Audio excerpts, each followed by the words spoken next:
ভীমগড় দুর্গটি অবস্থিত ধুমগড় পাহাড়ের মধ্য অংশে অপেক্ষাকৃত সমতল পাথুরে ভূমিতে। দুর্গের গা ঘেঁষে ছুটে চলেছে নম্রতা নদী। এই নদীতেই স্থানীয় উৎসবে চলে নৌকো প্রতিযোগিতা। রাজা আদিত্য প্রতাপ নিজে উদ্বোধন করেন উৎসবের। চলে প্রায় 1 সপ্তাহ ধরে। পাহাড়ের তলদেশের মানুষজন তো বটেই, মূল ভূখণ্ডের মানুষও শয়ে শয়ে অংশগ্রহণ করে এই উৎসবে। এ কথাটা বলে রাখা দরকার, মহারাজ ভীম প্রতাপের 2 পুত্র ইন্দ্রপ্রতাপ ও আদিত্য প্রতাপ। মহারাজের মৃত্যুর পর 2 পুত্রের মধ্যে রাজ্যের অলিখিত ভাগ বাটোয়ারা হয়। মূল ভূখণ্ডের রাজা হন বড় পুত্র ইন্দ্রপ্রতাপ, আর ভীমগড় দুর্গের অধিকার পায় ছোট পুত্র আদিত্য প্রতাপ। রাজ্যের মানুষ তো বটেই, কাকপক্ষীরাও জানে 2 ভাইয়ের মধ্যে চোরা এক লড়াই চলছে।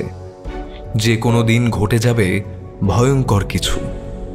জানি আপনারা ভাবছেন আজকের গল্পটা আমি শোনাতে চলেছি, কিন্তু না, আমি এই গল্পের সূত্রধার। এই গল্পটি যিনি আপনাদের বলবেন তিনি এখন ট্রেনে চড়ে আসছেন আসন্ন উৎসবে আমন্ত্রিত হয়ে। তবে এ কথা বলতে পারি, ভয়ঙ্কর এক ষড়যন্ত্রের খেলা চলছে ভীমগড়ের দুর্গ জুড়ে। মন বলছে বড় রকমের একটা কিছু ঘটতে চলেছে। ওই দেখুন, কথা বলতে বলতেই স্টেশনে ট্রেন ঢুকে গেল। ওই তো ট্রেন থেকে নামলো 2 জন। একজন একটু সিধে সাদা চেহারার, কোনো এক নামকরা পত্রিকার সাংবাদিক। নাম কি যেন, ও হ্যাঁ, রুদ্রাক্ষ রায়। আর ওই যে একজন ওনার পাশে, রিজু চেহারা, টকটকে গায়ের রং আর ঈগল পাখির মতো তীক্ষ্ণ চোখ। উনি রহস্যপ্রেমী রুদ্রনীল সেন। মনে আছে তো রুদ্রনীল সেন কিভাবে হীরামান্ডির হিরে গল্পে বাঘাম্বরের দাঁতের ভেতর থেকে হীরাবাইয়ের হিরে উদ্ধার করেছিলেন? তবে এখানে এসেছেন কোনো রহস্য উদ্ঘাটনে নয়, নিছকই আমন্ত্রিত হয়ে। কিন্তু আমার মন বলছে কোনো এক অদৃশ্য জালে যেন জড়িয়ে পড়তে চলেছে রুদ্রাক্ষ বাবু আর রুদ্রনীল। কি হবে শেষ পর্যন্ত কে জানে বাবা, ভবিষ্যৎ বলবে সেসব। আপাতত আমি চললাম। ভীমগড় দুর্গের বাকি কথা আমি আর বলবো না, বাকিটুকু শুনুন রুদ্রাক্ষ বাবুর মুখ থেকেই।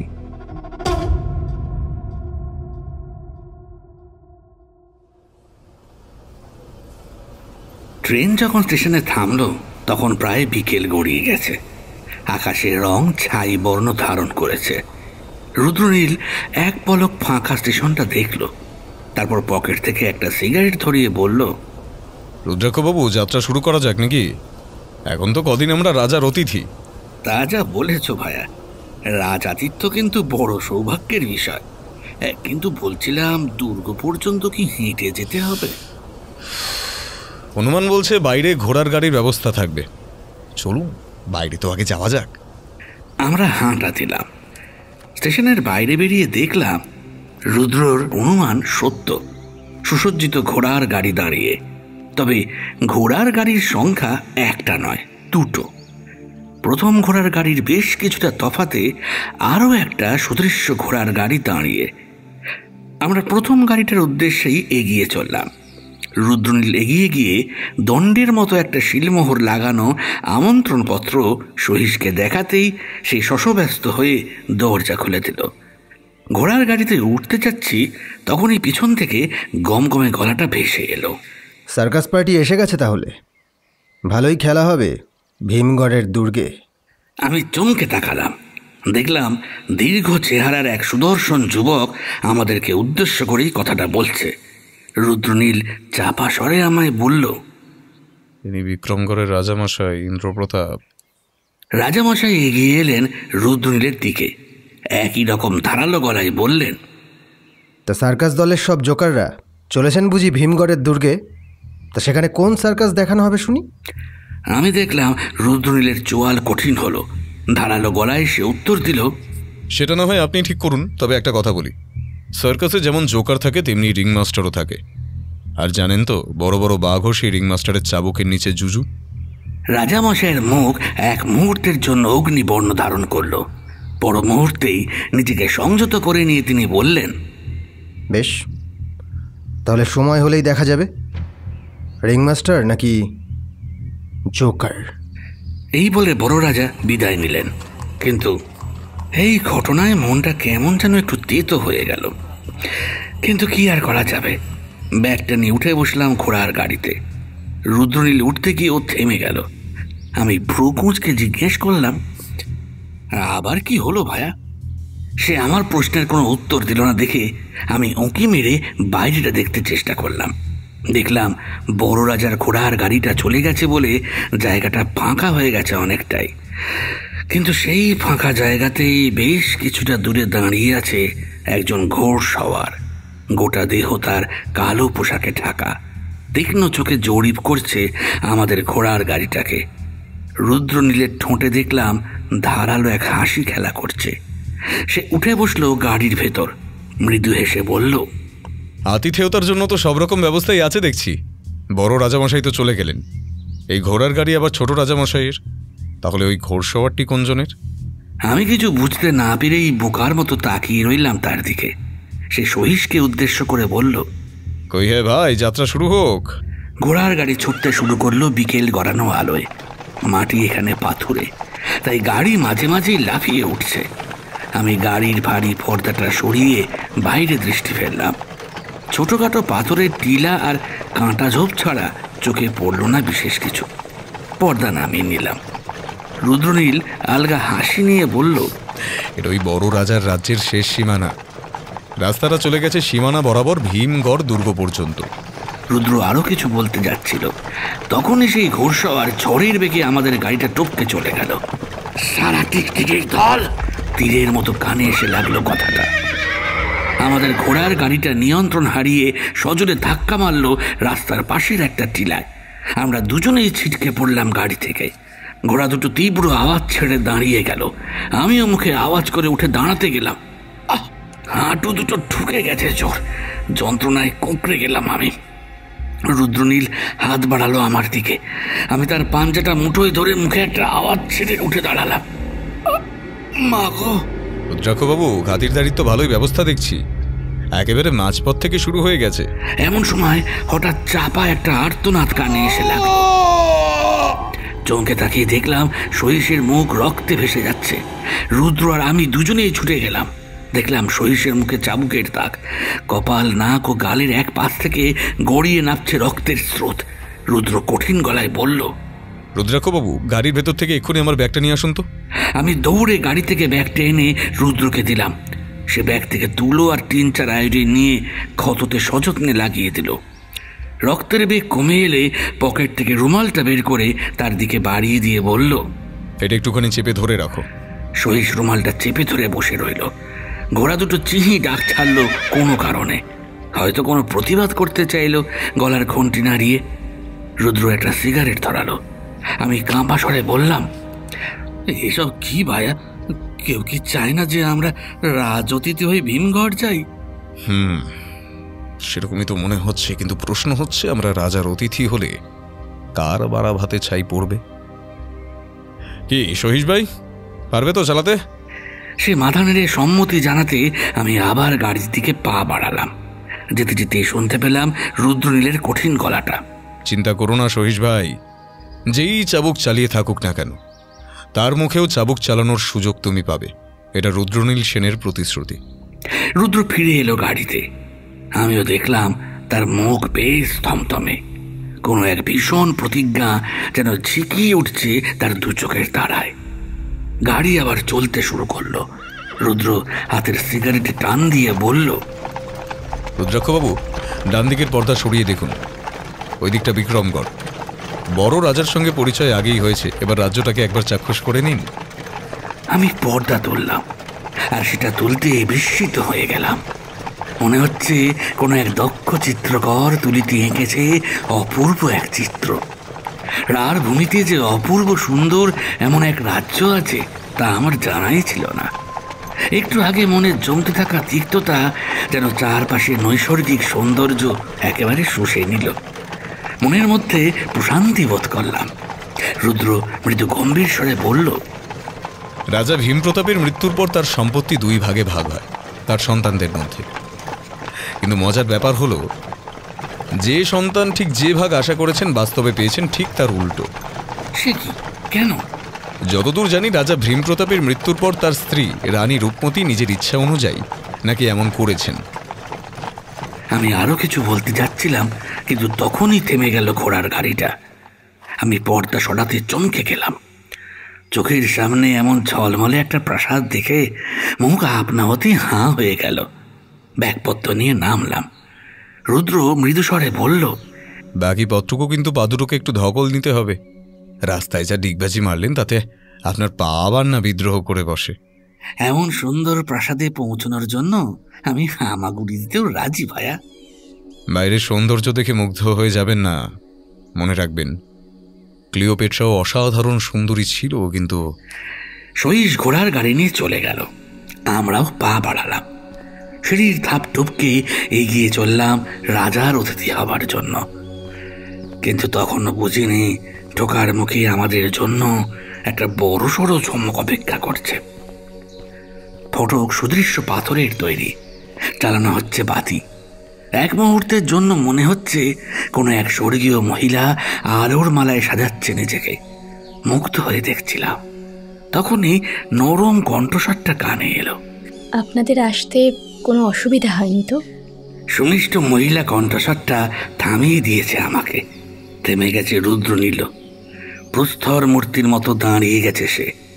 চোখের সামনে যাকে দেখছি তাকে এখানে দেখব স্বপ্নেও ভাবিনি। আমি জানি রুদ্রনীল চমকে গেছে। তার মুখের অভিব্যক্তি সেটা বোঝাচ্ছে। চমক লাগা গলাতে সে বলল, ইন্দুবালা তুমি? আমি দেখলাম ইন্দুবালার ঠোঁটে আলগা হাসি আর অনেকখানি খুশি। হ্যাঁ, আপনাদের মতোই রাজতিথি। শুনলাম আপনারা আসছেন, তাই স্বাগত জানানোর জন্য সবরের প্রতীক্ষা নিয়ে অপেক্ষা করছি। নিচের তলায় ডান দিকের ঘরগুলো অতিথিদের জন্য। আসুন আমার সাথে। ইন্দু সামনে এগিয়ে গেল। আমি রুদ্রর কোমরে আলতো ঠেলা দিয়ে বললাম, ভায়া, ঈশ্বরের কি খেলা! ভীমগড়ের দুর্গে ইন্দুবালা। ভেবেছিলাম আমার এই কথায় রুদ্র কৌতুক বোধ করবে, কিন্তু দেখলাম তার মুখ বেশ কঠিন। কিছুটা অবাক হয়ে জিজ্ঞেস করলাম, কি হলো ভাই, মুখ এমন অস্তগামী সূর্যের মতো কেন? হ্যাঁ, ইন্দুকে দেখে তুমি কি খুশি হওনি? রুদ্রাক্ষবাবু, আপনি হয়তো খেয়াল করেননি, আকাশের কোণে মেঘ জমেছে, ঝড় উঠবে ভীষণ। আমি চকিতে আকাশের দিকে তাকালাম। না, কোথাও মেঘের ছিটে মোটা নেই। সন্ধ্যের আকাশে ফুটে উঠেছে তারাগুলো জুঁই ফুলের মতো। তাহলে ব্যাপারটা কি হলো? রুদ্রনীল তবে কোন ঝড়ের ইঙ্গিত দিয়ে গেল? আমি মনের অস্বস্তি নিয়ে সামনে পা বাড়ালাম। সন্ধ্যের খাবার দাবার সেরে একটু বিশ্রাম নিতে বসলাম। রুদ্রনীল থমথমে মুখে বসে আছে এখনো। থাকতে না পেরে জিজ্ঞেস করলাম, কি হয়েছে বলো তো ভায়া? তখন অমন ঝড় বৃষ্টির কথা বললে, এখনো মুখ কেমন ধারা করে রেখেছ? বলি, ব্যাপারটা কি হে? রুদ্র এতক্ষণ সিগারেটটা হাতে ধরেছিল, এখন সেটাই অগ্নি সংযোগ করতে করতে বলল, ভীমগড় দুর্গের রাজামশাই খুব সম্ভবত আমাদেরকে নিছকে এই ভীমগড় উৎসবের জন্য আমন্ত্রণ জানাননি। এর পেছনে অন্য কোনো কারণ আছে। রুদ্রর বলার মধ্যে এমন একটা কিছু ছিল যেটাতে আমার বুকের ভেতরটা গুড়গুড় করে উঠল। আমি ঈষৎ কাঁপা গলায় জিজ্ঞেস করলাম, এমন মনে হওয়ার কারণ? কারণ ইন্দুবালার ফটকে দাঁড়িয়ে আমাদের আমন্ত্রণ জানানো। একবার ভেবে দেখুন, আমরা এমন বিশেষ কোনো অতিথি নই যার জন্য ঢাকঢোল পিটিয়ে সকলকে জানাতে হবে। তাহলে ইন্দু জানলো কি করে আমরা আসছি? তার তো জানার কথা নয়। আমি আরো কিছু বলতে যাচ্ছিলাম, তখনই একজন এসে খবর দিল ছোট রাজা আমাদের সঙ্গে দেখা করতে চান। অতঃপর উঠতে হলো। লোকটি পথ দেখিয়ে আমাদের নিয়ে গেল দোতলার একটি বসার ঘরে। আমরা দুধ সাদা পাথরের বারান্দা টপকে গেলাম সেখানে। ছোট রাজাকে দেখলাম গদি একটা চেয়ারে মাথা নিচু করে বসে আছেন। এক নজরে দেখলে রাজা বলে মাথা নত করতে ইচ্ছে করে। এই প্রাসাদের মতোই সুন্দর তিনি। আমরা দরজার কাছে হাজির হতে তিনি উঠে দাঁড়ালেন, স্মিত হাসি নিয়ে বললেন, আসুন আসুন, আপনাদের জন্যই অপেক্ষা করছি। তিনি হাতের ইশারায় আমাদের বসতে বললেন। তারপর ঈষৎ গম্ভীর হয়ে বললেন, সহিসের কাছে শুনলাম রাস্তায় নাকি কোনো দুষ্কৃতী আক্রমণ করেছিল। এমনটা যে আশঙ্কা করিনি তা নয়, আসলে আসলে আমারই ভুল হয়েছে। দুজন সৈনিক পাঠানো উচিত ছিল। আমি জানতাম সে সব দিক থেকে আমাকে হেনস্থা করতে চাইছে, এই দুর্গের অধিকার নিতে চাইছে ছলে বলে কৌশলে। যাই হোক, আপনারা নিরাপদে এসেছেন, এটাই যথেষ্ট। ছোট রাজা একটু আনমনা হয়ে গেলেন। রুদ্র গম্ভীর স্বরে বলল, রাজামশাই খুব সম্ভবত গভীর কোনো উদ্বিগ্নতার মধ্যে আছেন, আমাদের স্বচ্ছন্দে বলতে পারেন। আমি দেখলাম তিনি যেন বেশ কিছুটা চমকে উঠলেন। তারপর মৃদু গম্ভীর স্বরে বললেন, আপনার অনুমান সত্য। সম্প্রতি আমি বেশ কিছুটা উদ্বিগ্নতার মধ্যেই দিন কাটাচ্ছি, আর সেই কারণেই আপনাদের বিশেষ করে এই সময়ে আমন্ত্রণ জানিয়েছি। আমি রুদ্রর মুখের দিকে তাকালাম। তার ঠোঁটের কোণে রহস্যময় একটা হাসি। ছোট রাজা কক্ষের দরজা বন্ধ করে এসে বসলেন চেয়ারে। এক মুহূর্ত গোছালেন হয়তো নিজেকে, তারপর বলতে শুরু করলেন, আপনি নিশ্চয়ই জানেন যে আমরা দুই ভাই, আমাদের জমিদারি দুই ভাইয়ের মধ্যেই ভাগ করা রয়েছে। জমিদারি এত সুবিশাল বলেই প্রজারা আমাদের রাজা বলেই মানে। যাই হোক, যেটা বলছিলাম আর কি, আমার মা রূপমতী দেবী রাজ্যকে আমাদের দুই ভাইয়ের মধ্যে একটি বিশেষভাবে ভাগ করে দিয়েছেন। হ্যাঁ, কিন্তু এতে অসুবিধা কোথায়? অসুবিধা আমার তরফে কিছু নেই, কিন্তু আমার বড় ভাই ইন্দ্রপ্রতাপ এই ভাগে খুশি নয়। কিন্তু কেন? ইন্দ্রপ্রতাপ নৌকা চালানোয় ভারী দক্ষ। তার দুটো ভয়ঙ্কর নেশা আছে, তার মধ্যে একটা ওই নৌকা চালানোকেই বলতে পারেন। তাই ভীমগড় দুর্গের অধিকার পেলে নৌকা উৎসব তার অধিকারই থাকত। আর দ্বিতীয় নেশা? মৃগয়া। ভীমগড় দুর্গের উত্তর পশ্চিম সীমান্তে রয়েছে ঘন জঙ্গল, সেইখানে হরিণ সম্বর যথেষ্ট রয়েছে। ইন্দ্রপ্রতাপ তাই সেইখানে মৃগয়ায় যেতে চায়। বড় রাজামশাইয়ের কি নৌকো উৎসব বা ওই জঙ্গলে মৃগয়া উৎসবে ঢোকার কোনো অনুমতি নেই? হ্যাঁ, তা আছে বই কি।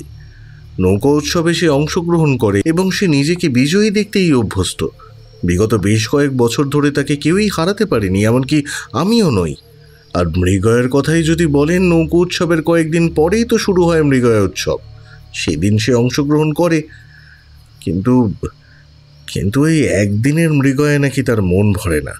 সে চায় সারা বছর যখন তার ইচ্ছে হবে তখনই ওই জঙ্গলে মৃগয়াতে যেতে। দুজনে চুপ করে গেল হঠাৎ। আমি এতক্ষণ নীরব দর্শক হয়ে বসেছিলাম। এক্ষণে সাহস নিয়ে জিজ্ঞেস করলাম, আপনি কি সব কারণেই অস্বস্তিতে আছেন? তিনি মাথা নেড়ে বললেন, না, আমার অস্বস্তির কারণ আরো গভীরে। কথাটা বলেই খুব গম্ভীর হয়ে গেলেন তিনি। আমি রুদ্রর মুখের দিকে তাকালাম। না, তার মুখ দেখে মনের অবস্থা বোঝা এই মুহূর্তে আমার পক্ষে কোনোভাবেই বোঝা সম্ভব না। ছোট রাজা আবারও বলতে শুরু করলেন, আমি আসলে মাস দুয়েক আগে উত্তর পশ্চিমের ওই জঙ্গলে মৃগয়াতে গেছিলাম। ফেরার পথে হঠাৎই ঘটনাচক্রে সাক্ষাৎ হয় এক সাধুজির সাথে। তিনি আমার মুখের দিকে তাকিয়ে এক অদ্ভুত কথা বলেছিলেন, যেটা সেই মুহূর্তে আমি বুঝতে পারিনি। কি কথা? আকাশে উঠবে চাঁদ, ডাকতে পে খায় না, সে রাতেই আসবে সে, এ কথা ভুলো না। আমি এই কথার অর্থ ধরতে না পেরে জিজ্ঞেস করলাম, এই ছড়ার মানে কি? তিনি বেশ কিছুটা গম্ভীর হয়ে বললেন, হ্যাঁ, সেটাই বলতে চলেছি। আমার মা রূপবতী মারা গেছেন আজ প্রায় বছর 2 হতে চলল, কিন্তু বেশ কয়েক মাস ধরে ভীমগড় দুর্গে তাকে দেখা যাচ্ছে। দেখা যাচ্ছে মানে? আকাশে উঠবে চাঁদ, ডাক দেবে হায়না, সেরাতেই আসবে সে, এই কথা ভুলো না। আমি রুদ্রর মুখের দিকে তাকালাম। চোয়াল কঠিন হচ্ছে তার। রুদ্র কি একটা ভাবলো, তারপর কৌতূহলী হয়ে জিজ্ঞেস করলো, আপনি নিজে তাকে দেখেছেন? হ্যাঁ, দেখেছি কয়েকবার। আর আমার মনে হয়েছে মা যেন আমাকে বিশেষ কিছু বলতে চাইছে। আবারও দুজনের চোখ কেমন যেন জমাট নিস্তব্ধতায় ভরে গেল ঘরটা। রুদ্রর গমগমে গলায় সে নীরবতা ভাঙল। রাজামশাই, একটা ব্যক্তিগত প্রশ্ন। আপনার মা আপনাদের দুই ভাইয়ের মধ্যে কাকে বেশি ভালোবাসতেন? ভালোবাসা বড় বিচিত্র জিনিস রুদ্রনীল বাবু।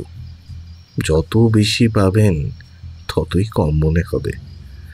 মায়ের দাড়িপাল্লায় কে বেশি কে কম সে বিচারের আমি কে?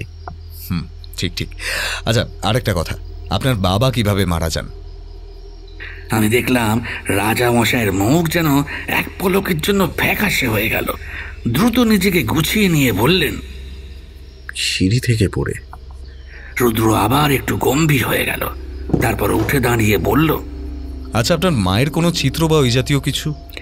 রাজামশাই উঠলেন, এগিয়ে গেলেন বাঁ দিকের দেওয়ালের দিকে। সেখানে ঝুলছে টকটকে লাল মখমলের পর্দা।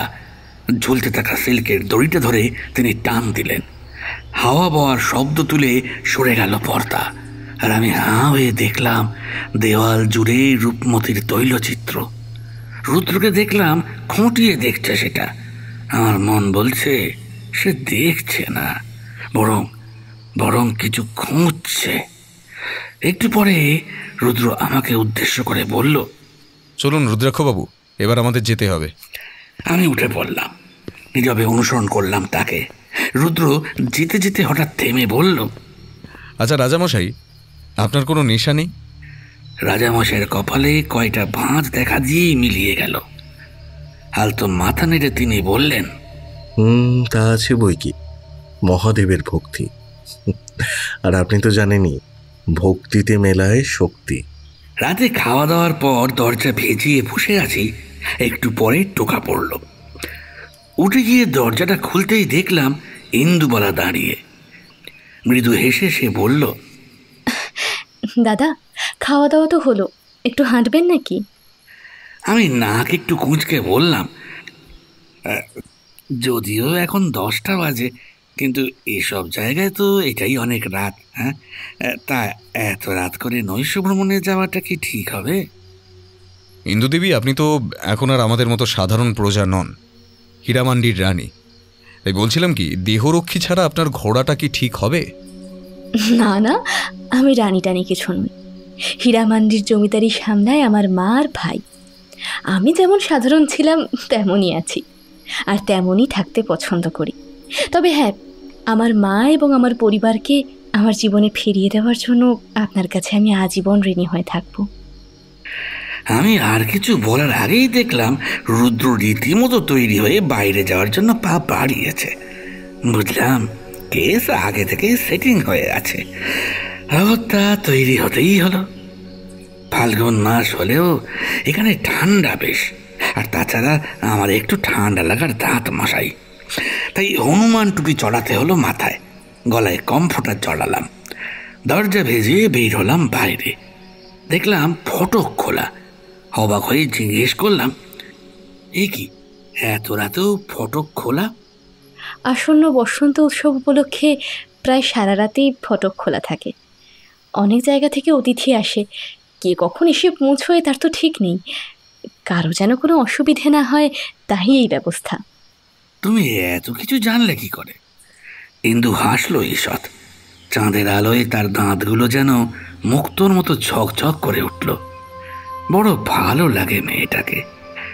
সে হাসি রেশটা নিয়ে বলল, এদের জমিদারি আমাদের তুলনায় 10 গুণ বড়, সেজন্য এদেরকে সবাই রাজা বলেই ডাকে। কিন্তু হীরামান্ডি ছোট্ট হলেও জমিদারি তো, তাই আমাদের সাথে কিছুটা যোগাযোগ আছে। আসলে ছোট রাজাকে আমি আপনার এবং এই মহামান্য রহস্য সন্ধানীর খবর দিই। রাজা যখন এমন অধমদের আমন্ত্রণ পাঠিয়েছেন তখনই বুঝেছি কারণ বিশেষ কিছুই আছে। সে যাই হোক, খবর দিলে বলেই তো আবার দেখা হলো, না হলে তো। হ্যাঁ, দেখা না হোক একটা চিঠি তো পাঠাতে পারতেন। হ্যাঁ মানে আসলে কাজের চাপে। মিথ্যে কথা, আপনার ইচ্ছে করেনি, সেই সত্যিটা বলুন। আমি বুঝলাম ব্যাপার স্যাপার গভীর দিকে যাচ্ছে, একটু এদেরকে একা থাকতে দেওয়াই সমীচীন। আরও একটু এগোতেই আস্তাবলটা চোখে পড়ল। আমিও কেটে পড়ার সুযোগ পেয়ে গেলাম। রুদ্রকে উদ্দেশ্য করে বললাম, ভাই একবার সেই সহিসের খোঁজ নিয়ে আসি। হ্যাঁ, তোমরা এগিয়ে চলো, আমি এক্ষুনি আসছি। রুদ্র আর ইন্দু এগিয়ে গেল, আমি আস্তাবলের দিকে হাঁটা দিলাম। সহিস ভাইয়ের একবার খোঁজ নেওয়াটা দরকার বলে মনে করলাম আমি, তাই আস্তাবলের ভিতরে ঢুকলাম। সার দিয়ে দেখি ঘোড়া দাঁড়িয়ে, কেউ জাবনা খাচ্ছে, কেউ লেজ নাড়িয়ে মশা তাড়াচ্ছে। একজন পায়ের খুর ঠুকে গলা ফাটিয়ে একটা ডাক ছেড়ে আমায় স্বাগত জানালো নাকি তাড়ি দিতে চাইলো বুঝতে পারলাম না।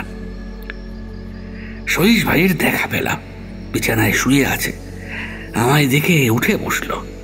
বেশ কিছুক্ষণ কথা বললাম তার সাথে, কিন্তু সহিসের একটা কথা আমার বুকে তীরের ফলার মতো গেঁথে গেল।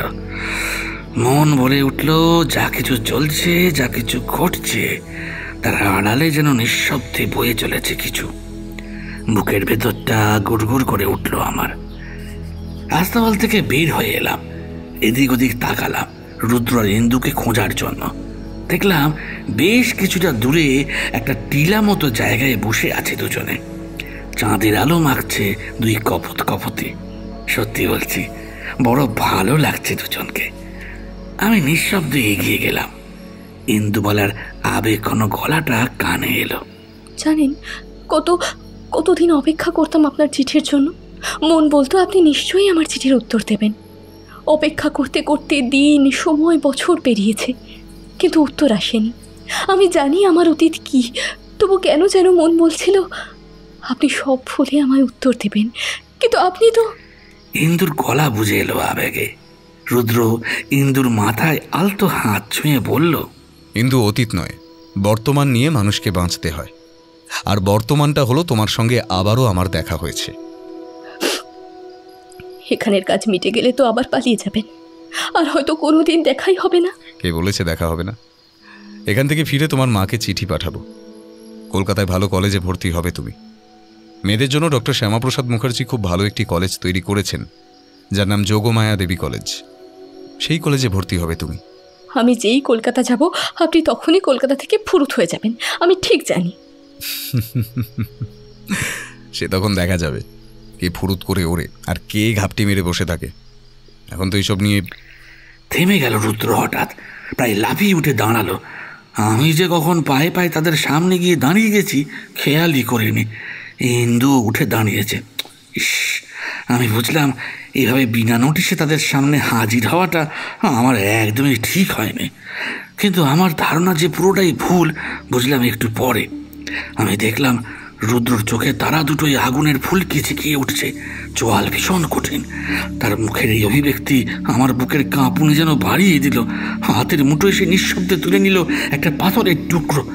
আমি কাঁপা কাঁপা গলায় বললাম, রুদ্র ভাই, আমি আসলে মানে না বুঝি মানে। আমার কথা শেষ হবার আগেই সে মুঠোয় ধরা পাথরের টুকরোটা সজোরে নিক্ষেপ করলো আমার মাথা লক্ষ্য করে।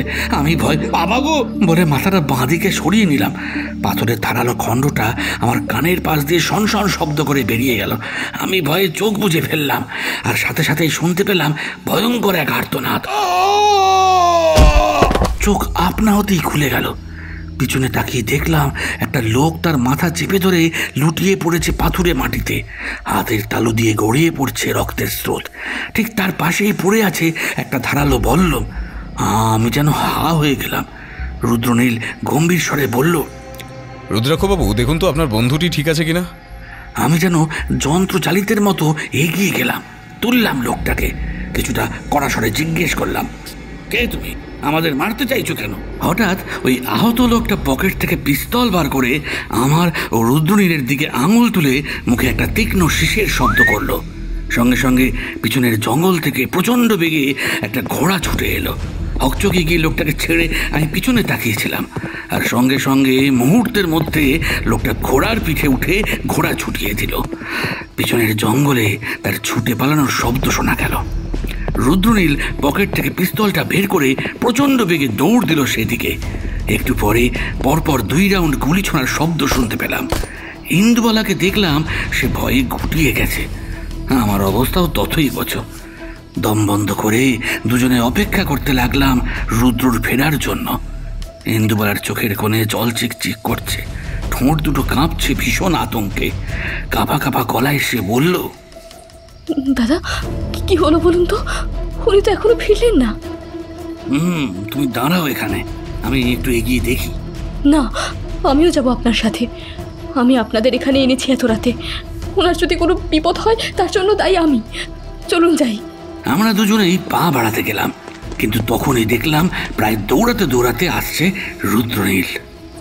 জঙ্গলের অন্ধকারে পালিয়ে গেল বেটা, ধরতে পারলাম না। এ কি ইন্দু, তোমার চোখে জল কেন? এতক্ষণ বুক চাপা উদ্বিগ্নতার কারণেই হোক, অথবা হঠাৎ কোনো এক আবেগে ইন্দুবালা পারিপার্শ্বিক ভুলে ঝাঁপিয়ে পড়ল রুদ্রর বুকে। আমার খুব ভয় করছিল, খুব ভয় করছিল আমার। ঠিক আছে, আর কোনো ভয় নেই। চলো এবার মহলে ফিরতে হবে, রাজামশাইকে খবর দিতে হবে সবকিছু। ইন্দু দ্রুত গোছালো নিজেকে। সম্বিত ফিরতে লজ্জা পেল একটু, সরে দাঁড়ালো সে। আমরা হাঁটা দিলাম। ফিরতে ফিরতে রুদ্রকে বললাম, ভায়া, মাথাটা ঠিক সময় ঠিক দিকে না ঘোরালে তো তোমার ছোঁড়া পাথর এতক্ষণ এটাকে ফুটি ফাটা করে দিত। সাংবাদিকরা যদি সঠিক সময় সঠিক দিকে মাথা না ঘোরায়, তাহলে তো সমাজের সমূহ বিপদ। রুদ্রাক্ষবাবু, হঠাৎ সহিসে কথাটা মনে পড়ে গেল আমার। রুদ্রকে বললাম, ভায়া, তোমাকে একটা কথা বলা হয়নি।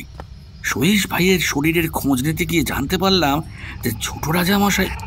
কথাটা শেষ করার আগেই জঙ্গলের ভিতর থেকে তীক্ষ্ণ স্বরে ডেকে উঠল হায়না। সে ডাক যেন রাতের নিস্তব্ধতাকে ভেঙে খান খান করে দিল। এক মুহূর্তের জন্য 3 জনই পাথর হয়ে দাঁড়িয়ে গেলাম। রুদ্র আকাশের দিকে তাকালো, তারপর বিড়বিড় করে সে বলল, আকাশে উঠবে চাঁদ, ডাক দেবে হায়না, সে রাতে আসবে, সে কথা ভুলো না। চলুন রুদ্রাক্ষবাবু, মহলে ফেরা যাক, তারও তো আসার সময় হয়ে গেল নাকি? রুদ্রর ইঙ্গিত আমি বুঝতে পারলাম। ছোট রাজা বলেছিল সাধুর মুখে শোনা এই ছড়াটা, কিন্তু আমি বুঝতে পারছি না সেই সাধু কি করে জানলো রানী রূপমতী আবার ফিরে আসবে, আর সেটা কিভাবেই বা সম্ভব? সত্যি কি মৃত মানুষ ফিরে আসে? রুদ্র কি সেটাই বিশ্বাস করছে? না, কেমন যেন গোলমাল লাগছে সব। আমি জানি এখন আর কোনো কথা বলবে না রুদ্র। অগত্যা ওকে নীরবে অনুসরণ করলাম। ফিরতে থাকলাম ছোট মহলের দিকে। ইন্দুবালার শয়নকক্ষ আমাদের ঘরটার ঠিক উল্টো দিকে। এটা ঘটনাচক্র না নিয়তি কে জানে। মাঝে হয়তো হাত 6 পরিসরের এক বিস্তৃত বারান্দা। এই মুহূর্তে ইন্দু আমাদের শয়নকক্ষে এসেছে। রুদ্র গেছে ছোট রাজার সাথে দেখা করতে। কিছুক্ষণ আগে ঘটে যাওয়া ভয়ানক ঘটনা নিয়ে হয়তো কিছু আলোচনা করছে।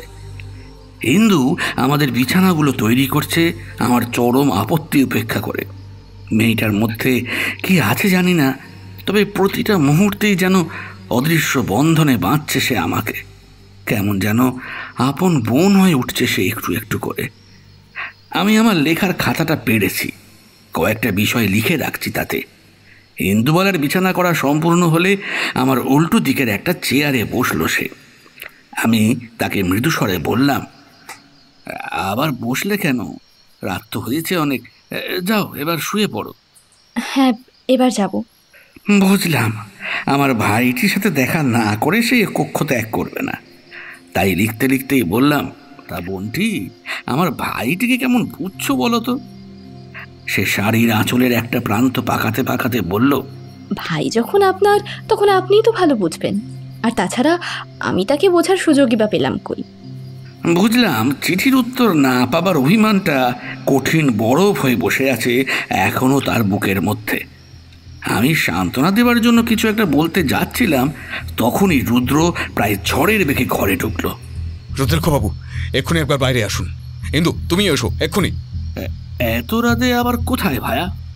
গেলেই জানতে পারবেন। সময় নষ্ট করবেন না, চটপট আমাকে অনুসরণ করুন। আর হ্যাঁ, কোনো আলো জ্বালাবেন না।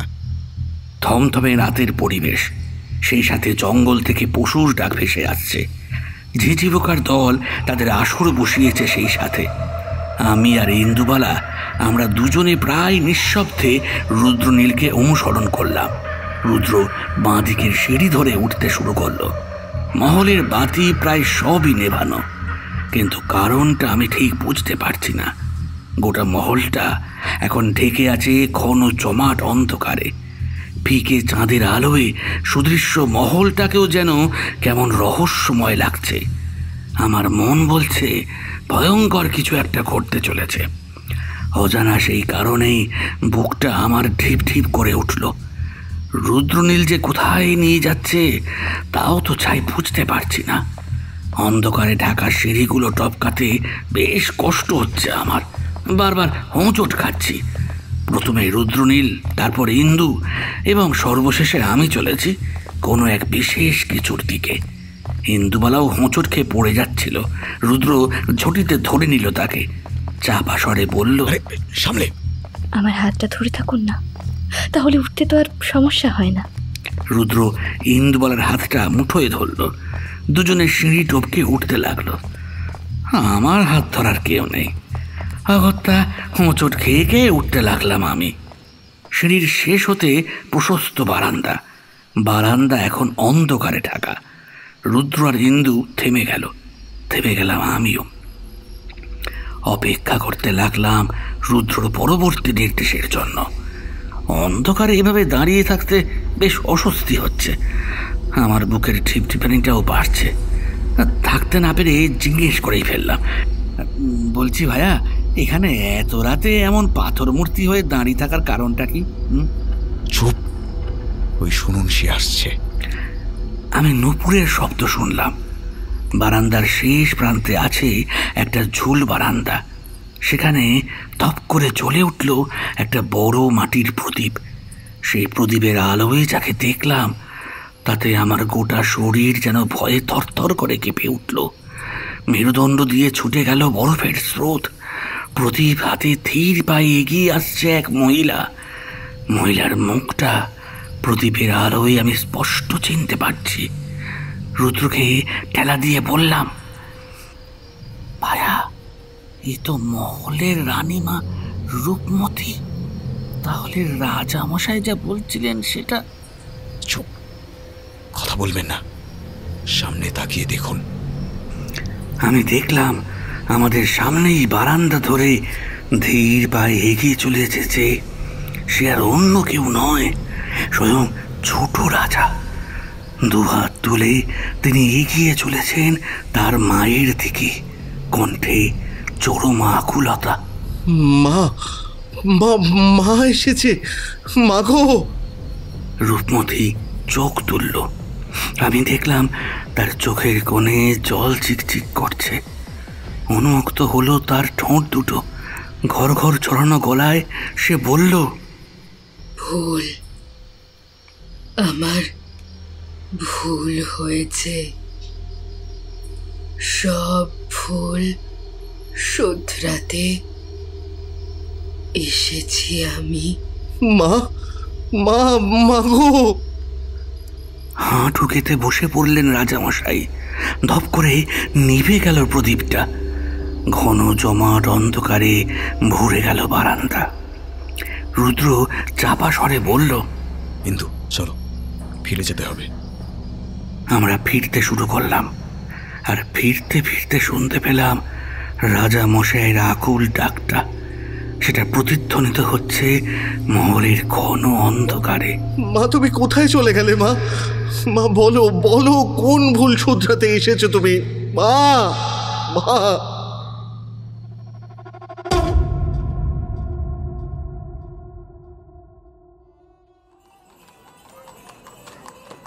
নৌকো উৎসবের সকালটা যে এমন মনোরম হবে তা কল্পনাও করিনি। বড় মঞ্চ স্থাপন করা হয়েছে নদী চরে। নহবত বসেছে, সুরে সুরে ভরে আছে চারপাশ, শয়ে শয়ে লোক জড়ো হয়েছে, সুসজ্জিত নৌকা ভাসছে চলে। আমি, রুদ্র আর ইন্দু এগিয়ে চললাম নদী ঘাটের দিকে। রুদ্র গলা ছেড়ে আবৃত্তি শুরু করলো। পত্র দিলাম পাঠান খেসর খারে, কেতুন হাতে ভুনাগ রাজার রানী, লড়াই করি আশ মিটেছে মিয়া, বসন্ত যায় চোখের উপর দিয়া। কিন্তু তখনও ভাবিনি রুদ্র মনে মনে এমন এক পরিকল্পনা করেছে। হঠাৎই উপস্থিত জনতা শশব্যস্ত হয়ে গেল। সুসজ্জিত ঘোড়ার গাড়িটা এসে থামল নির্দিষ্ট জায়গায়। ঘোড়ার গাড়ির ভেতর থেকে নামলো এক সুদর্শন যুবক। এর সাথে পরিচয় আমাদের প্রথম দিন থেকেই হয়েছে, বড় রাজা ইন্দ্রপ্রতাপ। সঙ্গে রয়েছে বেশ কিছু লোক লস্কর। ছোট রাজা এগিয়ে গেলেন স্বাগত জানাতে। ইন্দ্রপ্রতাপ তাকে প্রায় অগ্রাহ্য করে এগিয়ে গেলেন নদীর ঘাটের দিকে। ছোট রাজার মুখ এক মুহূর্তের জন্য কঠিন হয়ে গেল, কিন্তু দ্রুত নিজেকে স্বাভাবিক করে নিয়ে এগিয়ে গেলেন তিনিও। নহবতের সাথে বেজে উঠল ঢাক ঢোল। ছোট রাজা সাদা পায়রা ওড়ালেন। ফরফর শব্দে উড়ে গেল পায়রাটা। সমবেত জনতার হল্লা ধ্বনিতে ভরে গেল চারপাশ। আমি দেখলাম রুদ্র কিছু না বলেই দ্রুত পায়ে এগিয়ে গেল ছোট রাজার কাছে। ইন্দু ভ্রু কুঁচকে বলল, আপনার ভাইটি নিশ্চয়ই কোনো মতলব করছেন। আমারও তাই মনে হচ্ছে, কিন্তু প্রশ্নটা হচ্ছে মতলবটা কি? সে বোঝার ক্ষমতা স্বয়ং ব্রহ্মারও নেই। আমি আর কিছু বলার আগেই দেখলাম রুদ্র এক মুখ হাসি নিয়ে এগিয়ে আসছে। বুঝলাম এ হাসির অর্থ ভয়ঙ্কর। সে গভীর কোনো মতলবই করেছে।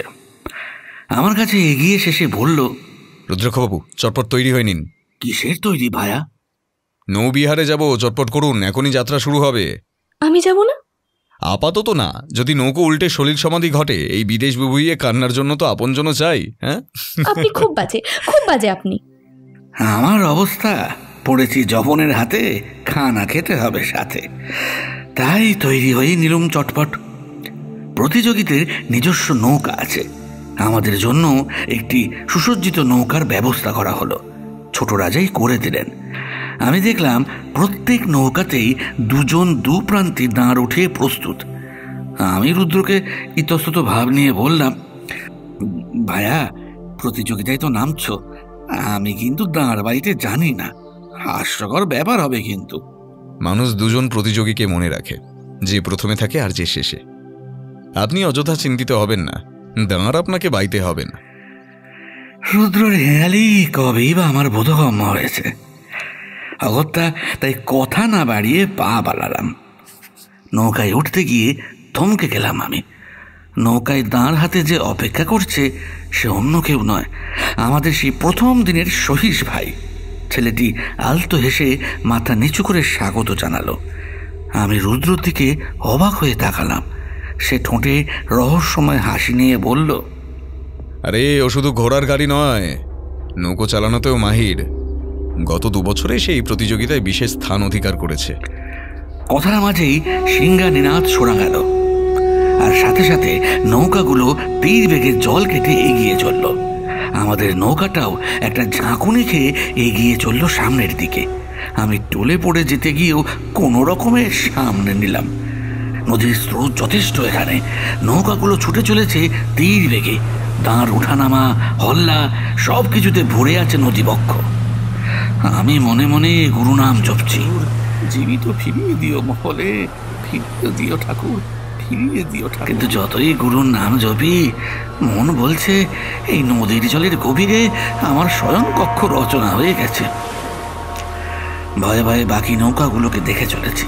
তারা ছুটে চলেছে সামনের চলা নৌকাটাকে টপকানোর জন্য। যেমন করে দৌড়ের মাঠে একজন প্রতিযোগী আরেকজনকে টপকাতে চায়, ঠিক তেমন করেই আমরা তুলনায় অনেকটা পিছিয়ে পড়েছি।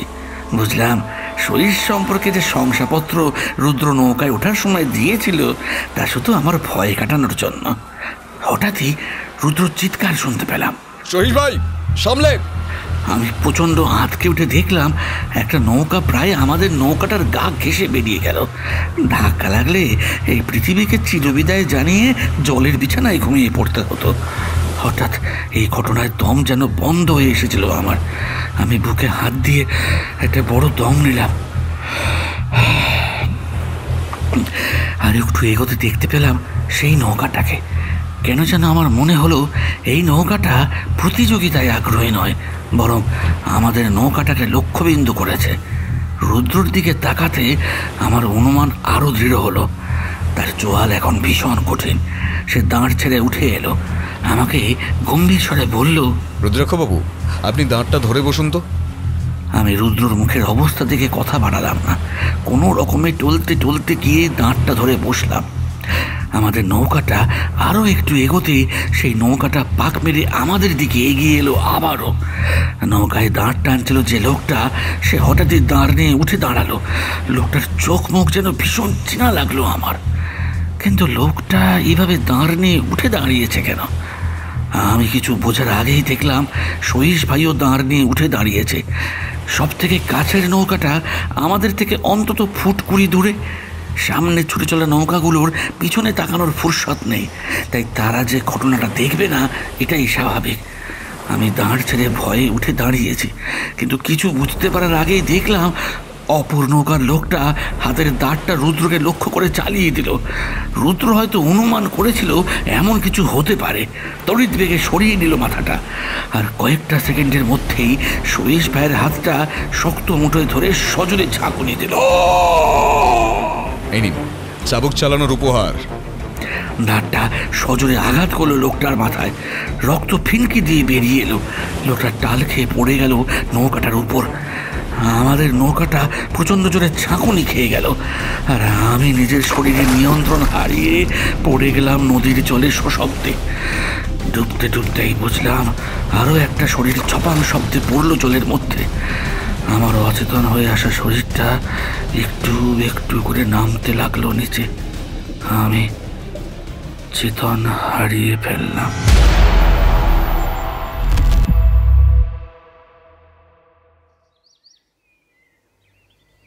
কোনো অচেনা একটা পাখির ডাক ধাক্কা দিচ্ছে কানের পর্দায়, ধাক্কা দিচ্ছে চেতনেও।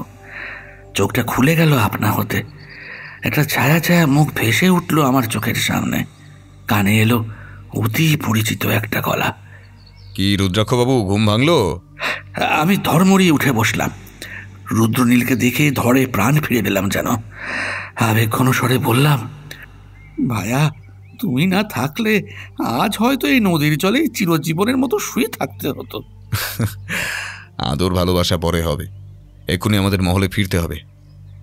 জানি না সেখানে এই খবরে কোনো হল্লা চলছে কিনা। আপনার বোনটিও হয়তো হাত পা ছড়িয়ে কাঁদতে বসে গেছে এতক্ষণে, তাকেও তো থামাতে হবে। শিগগির চলুন। আমি কেমন একটা ঘোরের মধ্যে উঠে পড়লাম। ভিজে জামা কাপড় প্রায় শুকিয়ে এসেছে, তবুও কেমন শীত শীত বোধ হতে লাগলো আমার। একটু আগের ভয়ঙ্কর ঘটনাটা এখনো ছেয়ে আছে মনের মধ্যে। ভাবতে পারিনি আর কখনো সূর্যের মুখ দেখতে পাবো। কিছুটা ঘোরের মধ্যে হেঁটে চলেছি, হঠাৎ রুদ্র আমার হাত টেনে ধরল। আমি কিছুটা আঁতকে উঠে বললাম, কি হলো ভায়া? ওই দেখুন। আমি নির্দিষ্ট দিকে দৃষ্টিপাত করলাম। একটা ছোট্ট ঘর, কিন্তু এমন জনমানবহীন জায়গায় ঘর কে বানালো? কেনই বা বানালো? রুদ্র কিছু একটা ভাবলো, তারপর আমাকে বলল, চলুন তো একবার গিয়ে দেখি। আমার মন যেন বিশেষ সায় দিল না।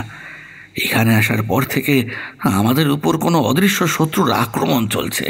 কেউ যেন মারতে চাইছে রুদ্রকে। তাই কিছুটা ভয়ে ভয়েই বললাম, বলি কি, যাওয়াটা কি ঠিক হবে? এমনিতেও খুব দেরি হয়ে গেছে।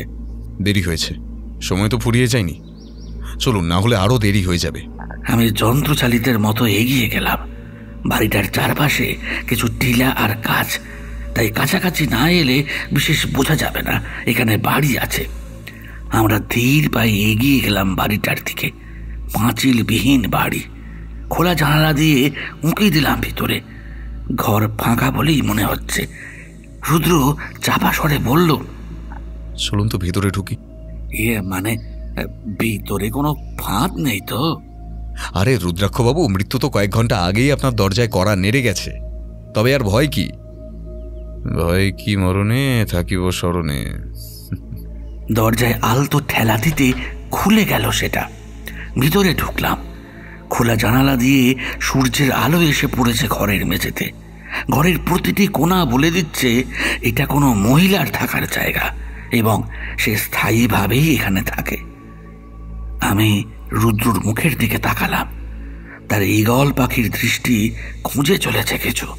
আমি দেখলাম লাট্টুর মতো ঘুরতে থাকা তার চোখের দুটো তারা স্থির হলো একটা পোশাকের ওপর। সেদিকে এগিয়ে যেতে গেল, কিন্তু ঠিক তখনই বাইরে চুরির শব্দ শোনা গেল। ছুটে জানলার ধারে গেলাম। দেখলাম এক মধ্যবয়সী মহিলা কলসি কাঁখে করে আসছে। ছুটে গেলাম রুদ্রর কাছে। বুকের ভেতরটা গুড়গুড় করে উঠল আমার। মহিলা তো এবার ঘরে ঢুকবে, আমাদের দেখতে পাবে। তারপর আমার মাথা কাজ করছে না।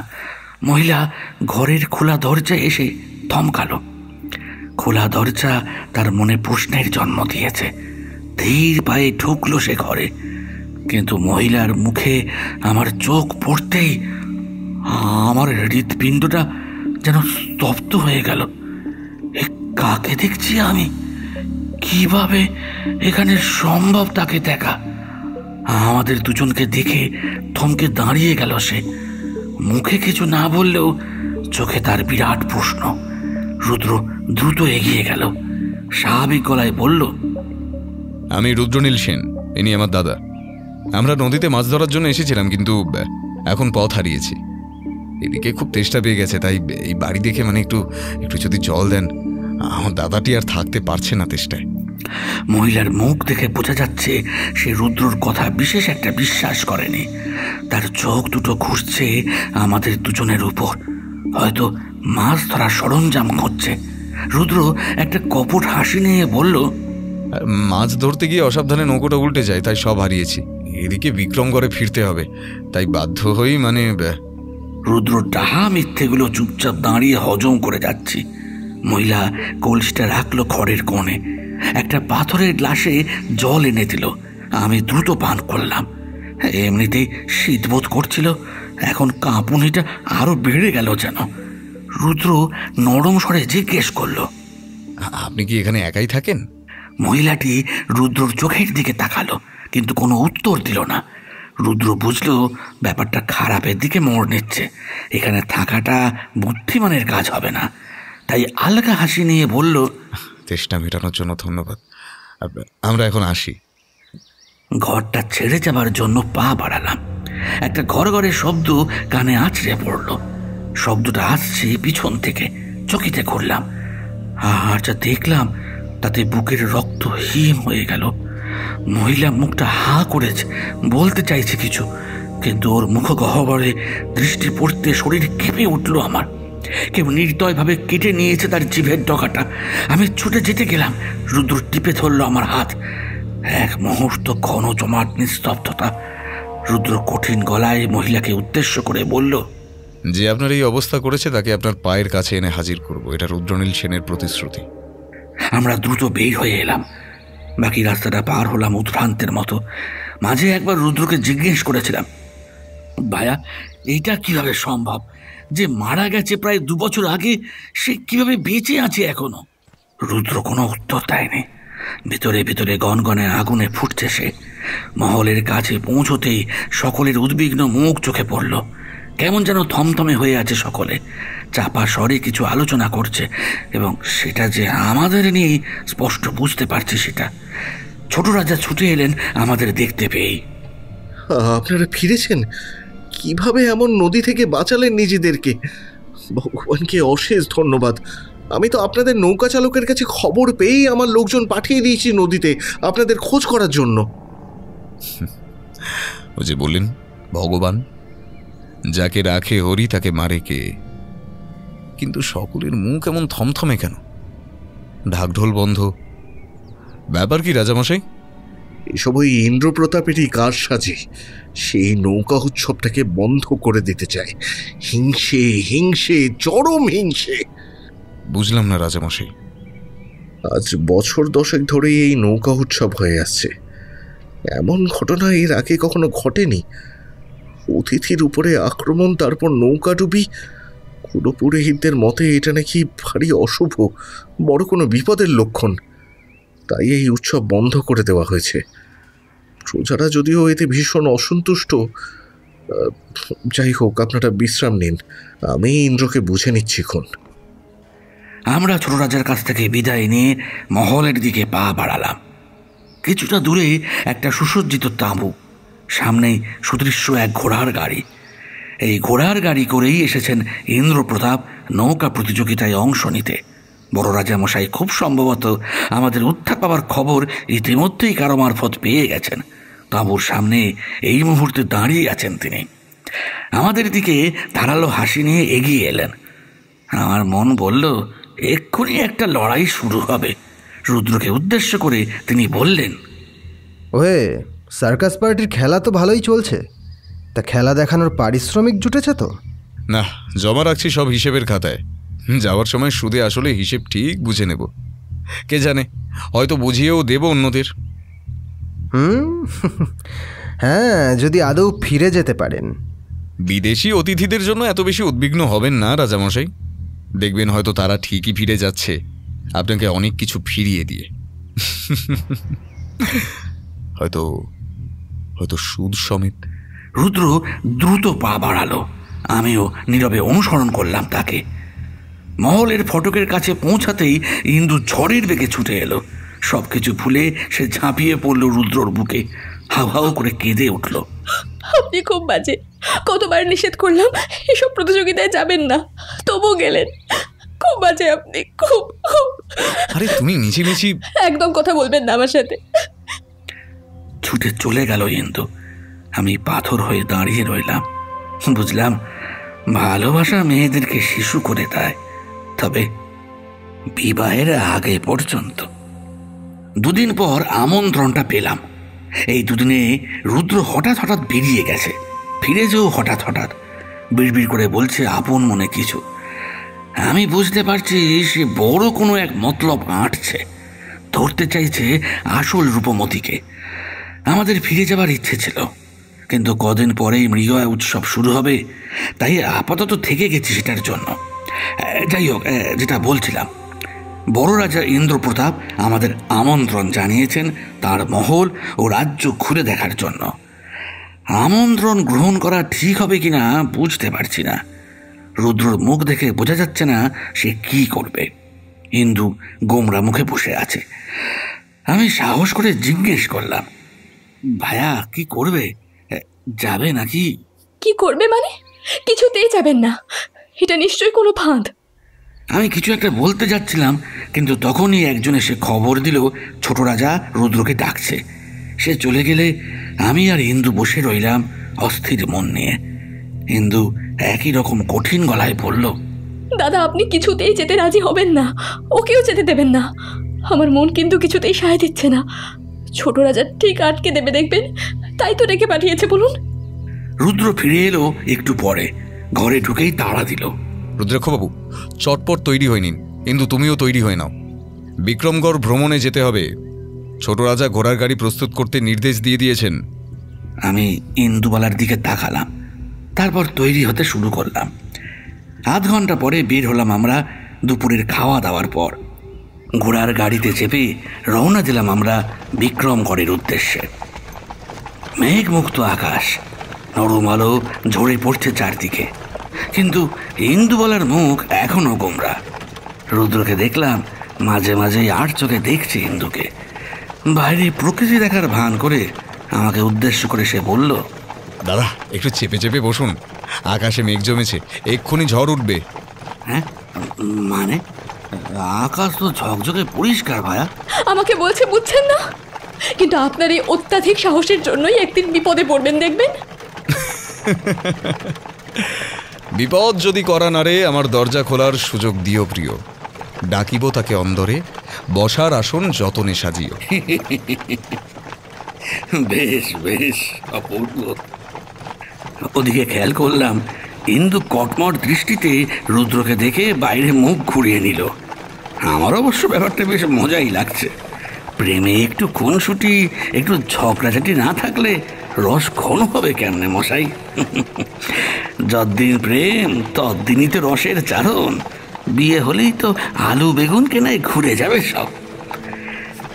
যাই হোক, বেশ অনেকটা পথ অতিক্রম করে একটা সুদৃশ্য ফটকের সামনে থেমে গেল ঘোড়ার গাড়িটা। রুদ্র আমাদের দুজনকে উদ্দেশ্য করে বলল, এবার আমাদের নামতে হবে।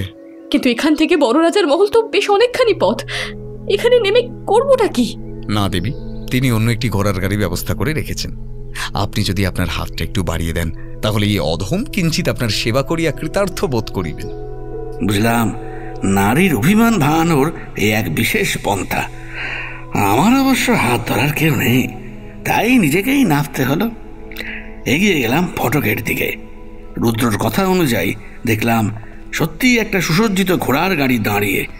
আমি রুদ্র আর ইন্দুবালার জন্য অপেক্ষা করতে লাগলাম। দেখলাম দুজনেই খুনসুটি করতে করতে এগিয়ে আসছে। তবে এখন ইন্দুবালার মুখে সে কঠিন ভাবটা সরে খুশির আভা লেগেছে। তারা কাছে আসতেই রুদ্রকে উদ্দেশ্য করে বললাম, ভাইয়া, মনে হচ্ছে আকাশ মেঘমুক্ত হয়েছে। হ্যাঁ, মদনদেব প্রসন্ন হয়েছেন। আমরা গাড়ি তুলে বসতেই ছেড়ে দিল গাড়িটা। ইন্দু প্রশ্ন করলো রুদ্রকে, আগের গাড়িতে গেলে সমস্যা কোথায় ছিল? হ্যাঁ, এই প্রশ্ন আমারও ভাইয়া। সমস্যা যে বিস্তর। ভীমগড় দুর্গের লোক বিক্রমগড়ে প্রবেশ করতে পারে না রাজার বিশেষ অনুমতি ছাড়া। বিক্রমগড়ের লোক কি ভীমগড় দুর্গে যেতে পারে? পারে।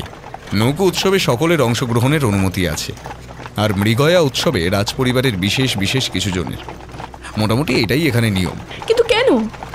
কারণ দুই রাজাই মনে করে একটুও সুযোগ পেলেই একে অপরের এরা চরম ক্ষতি করে দিতে পারে। তবে যাই বলো ভাইয়া, তোমার এই বড় রাজা ইন্দ্রপ্রতাপ লোক কিন্তু মোটেও সুবিধার না। যার আতিথ্য গ্রহণে যাচ্ছেন তারই নিন্দে করছেন। টিপিক্যাল বাঙালি মেন্টালিটি সাংবাদিক মশাই। হ্যাঁ, কিন্তু আপনি জানেন কি, শুধু এই অপরাধেই তিনি আপনার মুন্ডুটি গ্যাচাং ফু করে দিতে পারেন। তাই নাকি ভাইয়া? তবে তো মুখটি বন্ধ করলো। ঘোড়ার গাড়ির চাকা ঘর ঘর আওয়াজ তুলে ছুটে চলল। আমি দুপাশের সৌন্দর্য দেখে চলেছি, সত্যি মুক্ত হওয়ার মতো। ভাইয়া, এমন অপূর্ব রাজ্যতে যদি মরণ হয় তাই সই। আবারও কিন্তু মুখ খুলে ফেললেন। একটু পরেই ঘন্টার ধ্বনি কানে এসে লাগলো। রুদ্র ঘোড়ার গাড়ি চালককে উদ্দেশ্য করে বলল, সহিস ভাই, গাড়িটা মন্দিরের সামনে একটু থামাও তো। গাড়ি থামলো। নামলাম তিনজনে।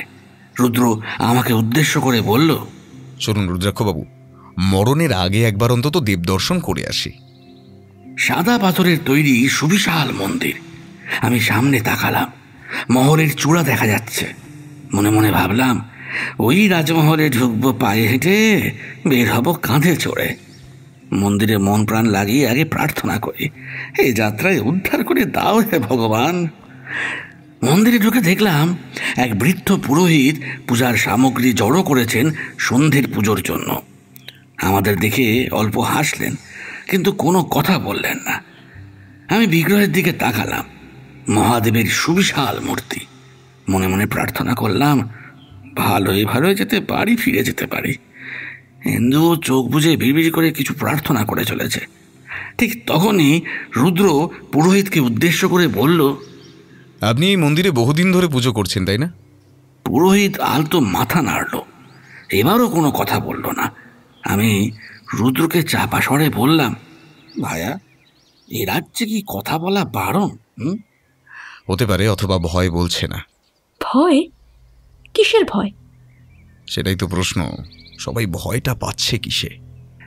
আমি পুরোহিতের মুখের দিকে তাকালাম, বুঝতে চেষ্টা করলাম সে সত্যিই কোনো ভয় পাচ্ছে কিনা।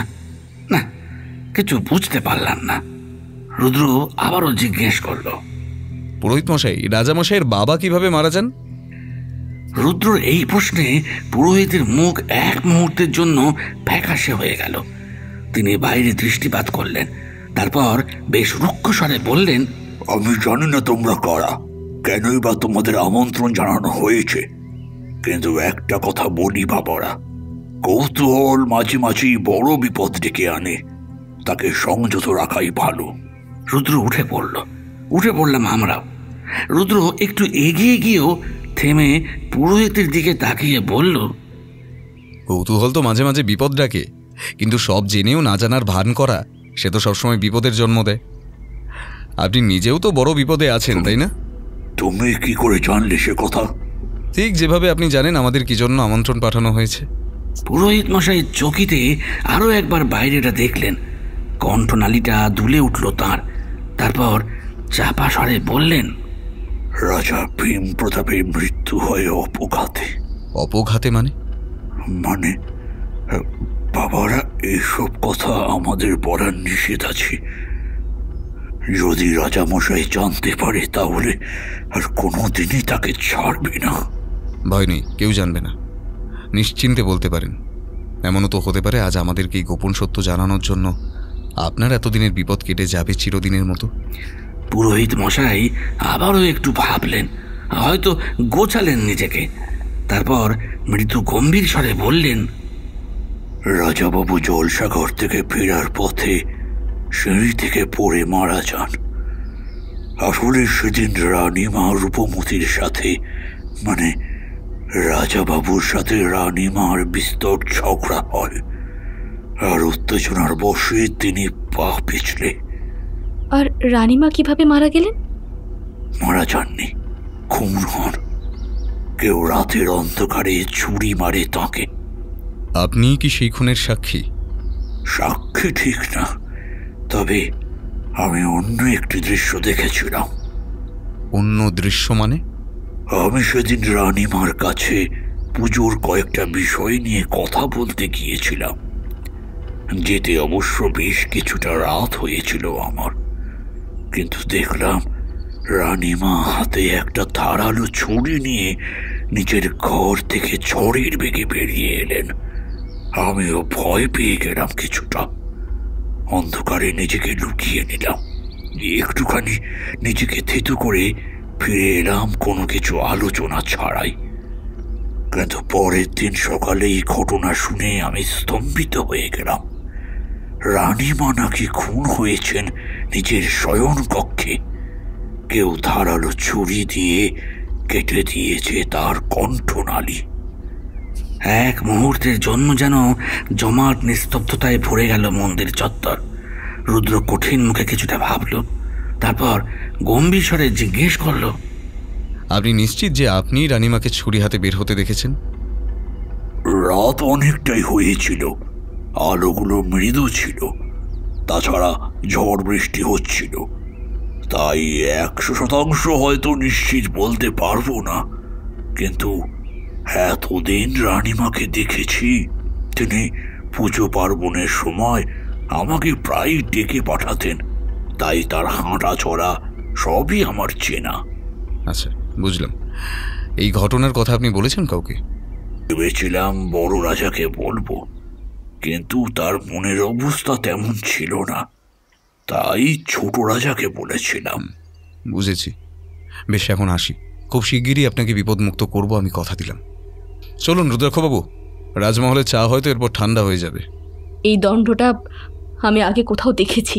এই মন্দিরে এই দণ্ডর অর্থ কি পুরোহিত মশাই? আমি দেখলাম দেবাদিদেব মহাদেবের পায়ের কাছে একটি স্বর্ণদণ্ড। দণ্ডটির গোলাকার মাথায় রুদ্রাক্ষের মালা পরানো। আমিও বলে উঠলাম, হ্যাঁ, এটা আমিও দেখেছি। আমন্ত্রণ পত্রের শিলমোহরের ছাপে এমনই ছিল। একদম ঠিক।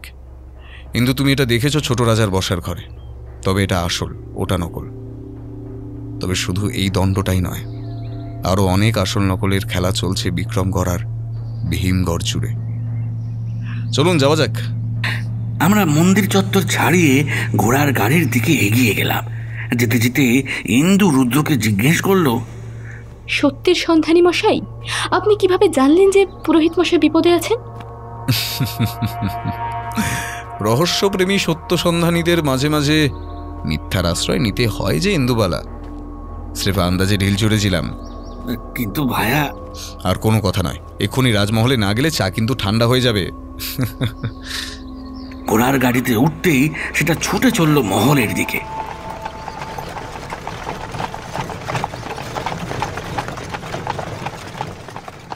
একটু পরেই থামলো সেটা। নামলাম তিনজনে।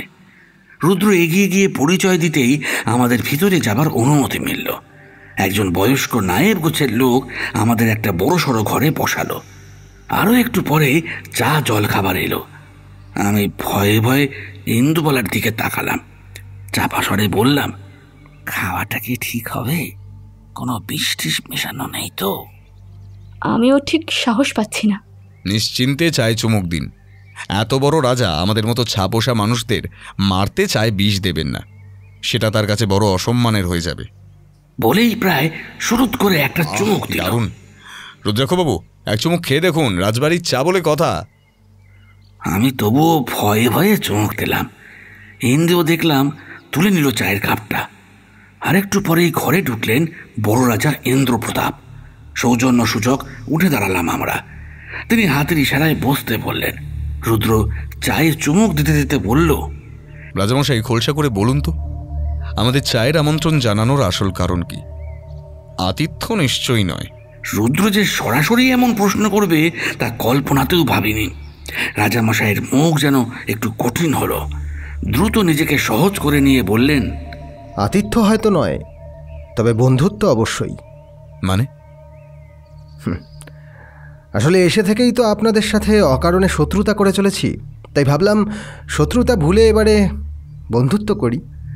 রুদ্র ঠোঁটে তাড়ালো একটা হাসি খেলে গেল।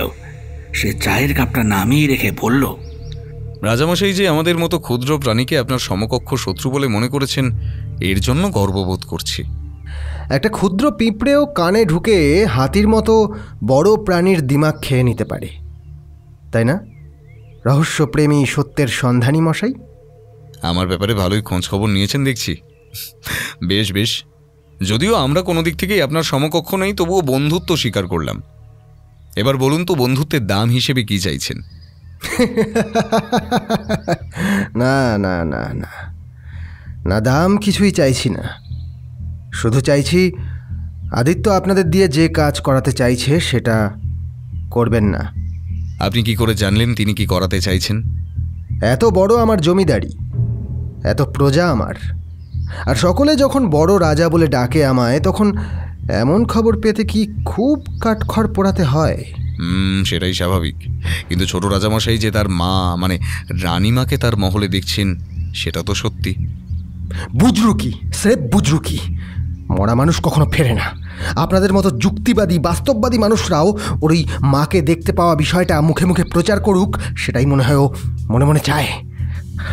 চতুর চতুর চতুর আদিত্য প্রতাপ। আমি বলতে চাচ্ছিলাম যে আমরা সত্যিই রানীমাকে চাক্ষুষ দেখেছি, কিন্তু রুদ্র ব্যাপারটা মনে হয় বুঝতে পারল। চোখের ইশারায় থামিয়ে দিল আমাকে। এদিকে রাজামশাই বলে চললেন, আদিত্য অন্য খেলা খেলতে চাইছে, আপনাদের গুটি করেছে সে। তাই বলছি, এসব ঝামেলায় জড়াবেন না, আপনারা ফিরে যান। আমন্ত্রণ যিনি করেছেন ফিরে যাওয়ার কথা তিনিই বলবেন না হয়। বেশ, আমরা এখন আসি, আপনার প্রস্তাব ভেবে দেখব। ধরুন, সে ভাবার সুযোগ আর পেলেন না। ইন্দ্রপ্রতাপের হাতে উদ্যত পিস্তল, নলটা তাক করা ইন্দুবালার দিকে। আমি ভয়ে সেঁধিয়ে গেলাম। চাটা খাইয়ে শেষে গুলি করে মারবে? কেমন ধারা কথা বাবু, হ্যাঁ? রুদ্রর কঠিন গলাটা কানে এলো। এমন একখানা আমারও আছে রাজামশাই, আর সেটা চালানোতে আশা করি আমি আপনার সমকক্ষই। রুদ্রর হাতে কালো চকচকে রিভলভার। একই রকম কঠিন গলায় সে বলল, বিক্রমগড়ের রাজামশাইয়ের বন্ধুত্ব করার বহরটা তবে চমৎকার, কিন্তু আমন্ত্রণ জানিয়ে এমন গোলাগুলি চললে ছোট রাজার উদ্দেশ্য যে সহজেই সফল হয়ে যাবে, প্রজারা কিন্তু চলে যাবে তার পক্ষে। ভেবে দেখুন, ঘোড়া টানবেন নাকি ওটা যেখান থেকে বের করলেন সেখানে ভরে রাখবেন? রাজামশাইয়ের মুখ এক মুহূর্তে পাংশুবর্ণ ধারণ করল। পিস্তলটা নামিয়ে নিলেন তিনি। কিছুটা রুক্ষ স্বরে বললেন, আপনাদের যতদিন ইচ্ছে ততদিন এই ভীমগড় দুর্গে থাকুন, তবে ওই নরাধমটাকে যদি কোনো বিষয়ে সাহায্য করেন তার জন্য পরে আফসোস করবেন, ভীষণ ভীষণ আফসোস করবেন। আপনারা এখন আসুন, মহলের ঘোড়ার গাড়ি আপনাদের আমার জমিদারির শেষ সীমা পর্যন্ত পৌঁছে দিয়ে আসবে সসম্মানে। আর আমার এই ব্যবহারের জন্য সত্যি আমি লজ্জিত। আসলে কিছুটা বেপরোয়া হয়েই, যাক সেসব। আমার যা বলার ছিল বললাম। বন্ধুত্ব করবেন না শত্রুতা, সে আপনার ব্যাপার। রুদ্র উঠে পড়ল। উঠে পড়লাম আমরাও। পা বাড়ালাম বাইরে যাবার জন্য। রুদ্র যেতে যেতে একটু থেমে গিয়ে বলল, আপনি হয়তো বন্ধুত্বের কোনো দাম চাইছেন না, কিন্তু আমরা ছোটোখাটো মানুষ, তাই বন্ধুত্বের দাম হিসেবে রাজামশাইয়ের কাছে একটা বিশেষ জিনিস চাইছি। নিশ্চয়ই আপনি দেবেন। রাজামশাই ভ্রু কুঁচকে তাকালেন রুদ্রর দিকে, কিছুটা গম্ভীর স্বরে বললেন, কি চাইছেন আপনি? চাইছি যাকে অন্যায়ভাবে বন্দী করে রেখেছেন পুরোহিত মশাইয়ের মুখ বন্ধ করার জন্য, তাকে এবার মুক্তি দিন। আমি কাউকে বন্দি করে রাখিনি। যে বলেছে সে আপনাকে ভুল বলেছে। কেউ বলেনি, আমার অনুমান মাত্র। বেশ, আজ আসি। আমরা প্রায় ঝড়ের বেগে বেরিয়ে এলাম। ঘোড়ার গাড়ি যেন বিদ্যুৎ বেগে রাস্তাটা অতিক্রম করে আমাদের নামিয়ে দিয়ে গেল সীমানায়। সেখানে অপেক্ষা করছে আমাদের ঘোড়ার গাড়ি। আমরা প্রায় নিঃশব্দে ফটক টপকে আমাদের ঘোড়ার গাড়িতে উঠে বসলাম। মনটা যেন কেমন তেতো হয়ে আছে। মনে হচ্ছে এই সব কিছু ছেড়ে যত দ্রুত সম্ভব নিজের বাড়ি ফিরে যাই। রুদ্রকে সে কথা বলতেই যাচ্ছিলাম, হঠাৎ সে চিৎকার করে উঠল, সহিস ভাই, এক্ষুনি গাড়ি থামাও। গাড়িটা একটা ঝাঁকুনি খেয়ে থেমে গেল। রুদ্র প্রায় ঝাঁপিয়ে নামলো গাড়ি থেকে, ডাক দিল আমাদেরও। গাড়ি থেকে নেমে সে সামনে আঙুল দেখিয়ে বলল, ওই দেখুন কে যাচ্ছে। আমি দেখলাম একটি লোক দ্রুত পায়ে রাস্তার ডান দিকের একটা সরু পথ ধরে এগিয়ে চলেছে। ইন্দু কিছু বুঝতে না পেরে জিজ্ঞেস করলো, কে ওই লোকটা? কোথায় যাচ্ছে ওভাবে? রুদ্রাক্ষবাবুর পুরনো বন্ধু। উনি এখানে আসার দিন রুদ্রাক্ষবাবুকে হামাগুড়ি দেওয়া করিয়েছিলেন। চলুন তো রুদ্রাক্ষবাবু, একবার দেখা যাক মহামান্য চলেছে কোথায়। আমরা তিনজনই তাকে বেশ কিছুটা দূর থেকে অনুসরণ করলাম। যেতে যেতে আমি এবার চাপা স্বরে জিজ্ঞেস করলাম, লোকটা যাচ্ছে কোথায়? কোনো ভালো উদ্দেশ্য বলে তো মনে হচ্ছে না। কিন্তু এনার জন্যই রুদ্রাক্ষবাবু নৌকো থেকে জলে পড়েছিলেন। এই লোকটি চাবুক চালিয়েছিল ওই সহিস ভাইয়ের মুখের উপর। বেটা মহাশয়তান, আজ ওর খেল খতম করব। হঠাৎ আমার সহিস ভাইয়ের সেই কথাটা মনে পড়ে গেল। রুদ্রকে বলবো বলবো করেও বলা হয়নি কথাটা। এখন মনে পড়তে বললাম, ভাইয়া, তোমাকে একটা কথা বলবো বলবো করে বলে উঠতে পারিনি। ছোট রাজামশাই প্রথম দিন বলেছিল আমাদের রাস্তায় দুর্ঘটনার কথা তিনি নাকি সহিস ভাইয়ের মুখে শুনেছিলেন, কিন্তু সহিস ভাই আমাকে জানিয়েছে আমাদের নিয়ে আসার পর রাজার সাথে তার কোনো কথাই হয়নি। ব্যাপারটা কেমন গোলমেলে না ভাই? গোলমালের শিকড় আরও অনেক দূর পর্যন্ত। আপনি কি এটা জানেন ছোট রাজা প্রতি রাতে শয়নকক্ষে নতুন নতুন মেয়ে আনেন? মহাদেবের ভক্তির থেকেও নারী শরীরের ভক্তি তার অনেক বেশি। আর এসব কাজে যে রাজাকে সাহায্য করে সে আপনার সামনেই চলেছে। আপাতত ওই সামনে তাকান। আমি তাকিয়ে দেখলাম সামনে একটা বড় মন্দির। রুদ্র বলল, এই অংশটা দুই রাজ্যের কারণা, যাকে বলে নো ম্যানস ল্যান্ড। আগে মহারাজ ভীম প্রতাপের সময় এখানে পুজো হতো। রাজ্য ভাগ হতে মন্দিরের দেবী আর পুজো পায় না। আমি দেখলাম সে শয়তান লোকটা মন্দিরের সামনে গিয়ে একবার চকিতে ঘুরে তাকালো। আমরাও দ্রুত নিজেদেরকে একটা বড় গাছের আড়ালে লুকিয়ে নিলাম। লোকটা এদিক ওদিক তাকিয়ে ঢুকলো মন্দিরের ভিতরে। রুদ্র একটুক্ষণ অপেক্ষা করলো, তারপর পকেট থেকে পিস্তলটা বের করে আমাদেরকে উদ্দেশ্য করে বলল, রুদ্রাক্ষবাবু, লাঠি পাথর যা পাবেন হাতের সামনে তুলে নিন। ইন্দু, নিশ্চয়ই তোমার খোপায় চুলের কাঁটা আছে, সেটাকেই অস্ত্র হিসেবে ব্যবহার করবে। মন বলছে এক লড়াই হতে চলেছে। আমি যেন ভয়ে গুটিয়ে যেতে লাগলাম। এসব লড়াই টড়াই আমার কলজে নিতে পারবে না। ইন্দু বলের মুখে অবশ্য বিশেষ কোনো ভাবান্তর দেখা গেল না। সে ইতিমধ্যেই একটা চুলের কাঁটা হাতের মুঠোয় ধরে নিয়েছে। আমি এদিক ওদিক তাকিয়ে একটা গাছের ডাল দেখতে পেলাম, সেটাই তুলে নিলাম। কাউকে মারতে নয়, নিজেকে বাঁচাতে। তারপর নীরবে অনুসরণ করলাম রুদ্রকে। মন্দিরে ভাঙাচোরা সিঁড়ির সামনে দাঁড়িয়ে রুদ্র চাপা স্বরে আমাদের বলল, আপনারা এখানেই অপেক্ষা করুন, আমি একবার ভেতরে ঢুকে দেখি ব্যাপারটা কি হচ্ছে। প্রয়োজন বুঝলে হাতের অস্ত্র কাজে লাগাবেন। বলেই সে পিস্তলটা শক্ত মুঠোয় ধরে ভিতরে এগিয়ে গেল। আমরা শরীরটা টান টান করে দাঁড়িয়ে রইলাম। ইন্দু আমাকে চাপা স্বরে বলল, চলুন তো দাদা, এখানে দাঁড়িয়ে কোনো লাভ নেই, ভিতরে দেখি ব্যাপারটা কি হচ্ছে। উনি বিপদে পড়লে সাহায্য করা যাবে। আমি ইন্দু বলার সাথে এগিয়ে গেলাম, উঁকি দিলাম ভিতরে। আর যা দেখলাম তাতে বুকের রক্ত হিম হয়ে গেল। কালী ঠাকুরের প্রচণ্ড এক মূর্তির সামনে একটি মেয়ে মেঝেতে পড়ে আছে। মেয়েটির বয়স 15-16 কাছাকাছি, মুখে কাপড় গোঁজা এবং হাত পা শক্ত দড়ি দিয়ে বাঁধা। রুদ্রকে দেখলাম মন্দিরের দেওয়ালের গা ঘেঁষে পিস্তল উঁচিয়ে কারো জন্য অপেক্ষা করছে, অথবা বুঝতে চেষ্টা করছে এখানে ওই লোকটি ছাড়া আর কেউ আছে কিনা। আরও একটু পরেই দেখলাম সেই লোকটা ভিতরের ছোট কুঠুরি মতো জায়গা থেকে বাইরের দিকে এগিয়ে আসছে। রুদ্রকে দেখে এক মুহূর্ত থমকে গেল সে। তারপর কোমরে গোজা তলোয়ারটা বিদ্যুৎ বেগে চালিয়ে দিল রুদ্রকে লক্ষ্য করে। রুদ্র সঙ্গে সঙ্গে নিজেকে সামলে নিয়েই সজোরে লাথি মারল লোকটাকে। লোকটা ছিটকে পড়ল দেওয়ালে, তারপর দ্রুত উঠে বাইরের দিকে দৌড়তে শুরু করল। রুদ্রাক্ষবাবু ধরুন, ভয় পাবেন না, ওর কাছে কোনো অস্ত্র নেই এই মুহূর্তে। ইন্দু, ওকে যেতে দিও না। লোকটা বাইরে দৌড়ে আসতেই আমি হাতে ধরা গাছের ডালটা তার পা লক্ষ্য করে চালিয়ে দিলাম। সেটা সজোরে আঘাত করলো তার পায়ে। লোকটা হুমড়ি খেয়ে পড়ে গেল। আর আমি তখনই দেখলাম ইন্দু প্রায় ঝাঁপিয়ে পড়ে চুলের কাঁটাটা সজোরে গেঁথে দিল লোকটার ঘাড়ে। তীব্র আর্তনাদ করে উঠল লোকটা। রুদ্র ছুটে এসেছে, চিৎকার করে সে নির্দেশ দিল, যেখান থেকে পারেন দড়ি লতাপাতা জোগাড় করুন, এক্ষুনি একে বাঁধতে হবে। ইন্দু দৌড়ালো ভিতরে। লোকটা উঠে বসতে চাইল, কিন্তু তখনই রুদ্রর ভারী ঘুষি সজোরে আঘাত করলো লোকটার মুখে। লোকটার নাক ফেটে গল গল করে গড়িয়ে পড়ল রক্ত। রুদ্র আরও একটা ঘুষি চালিয়ে বলল, খেলা তো অনেক দেখালে বাবা, তুমি তো আবার বরের ঘরের পিসিকনের ঘরের মাসি। 2 রাজারই খাচ্ছ, ভাবছো শিবের বাবাও টের পাবে না, কিন্তু তা তো হবে না। আর চলো, তোমার শেষ কাজটা বাকি আছে এখনো। ইন্দু মন্দিরের ভেতরে গিয়ে মাটিতে পড়ে থাকা অজ্ঞান মেয়েটির মুখে গোঁজা কাপড়টা বার করে দিল এবং হাত ও পায়ে বাঁধা দড়িগুলো খুলে নিয়ে এসে রুদ্রর দিকে বাড়িয়ে দিল। রুদ্র দ্রুত হাতে বাঁধল লোকটাকে, তারপর ইন্দুকে উদ্দেশ্য করে বলল, ইন্দু, ওই মেয়েটি পুরোহিত মশাইয়ের নাতনি খুব সম্ভবত। তুমি আর রুদ্রাক্ষবাবু ওকে নিয়ে ঘোড়ার গাড়িতে চলে যাও। আমি আমার এই অতিথিকে নিজের হাতে সেবা করব, ওর অনেক কাজ এখনো বাকি। ইন্দু অচেতন মেয়েটিকে কোলে তুলে এগিয়ে চললাম আমিও।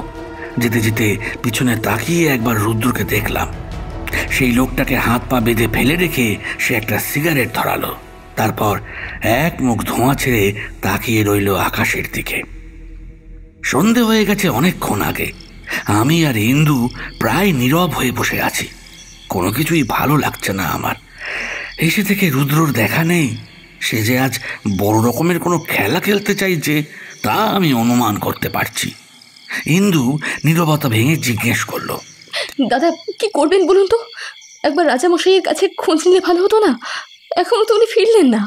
হ্যাঁ, আরেকটু দেখি, তারপর না হয় যাব, বলবো সব ওনাকে। একদম ওই ভুলটি করবেন না, তাহলে সব খেলা চৌপাট। কথাটা কানে যেতেই আমি আর ইন্দু দুজনেই চমকে তাকালাম।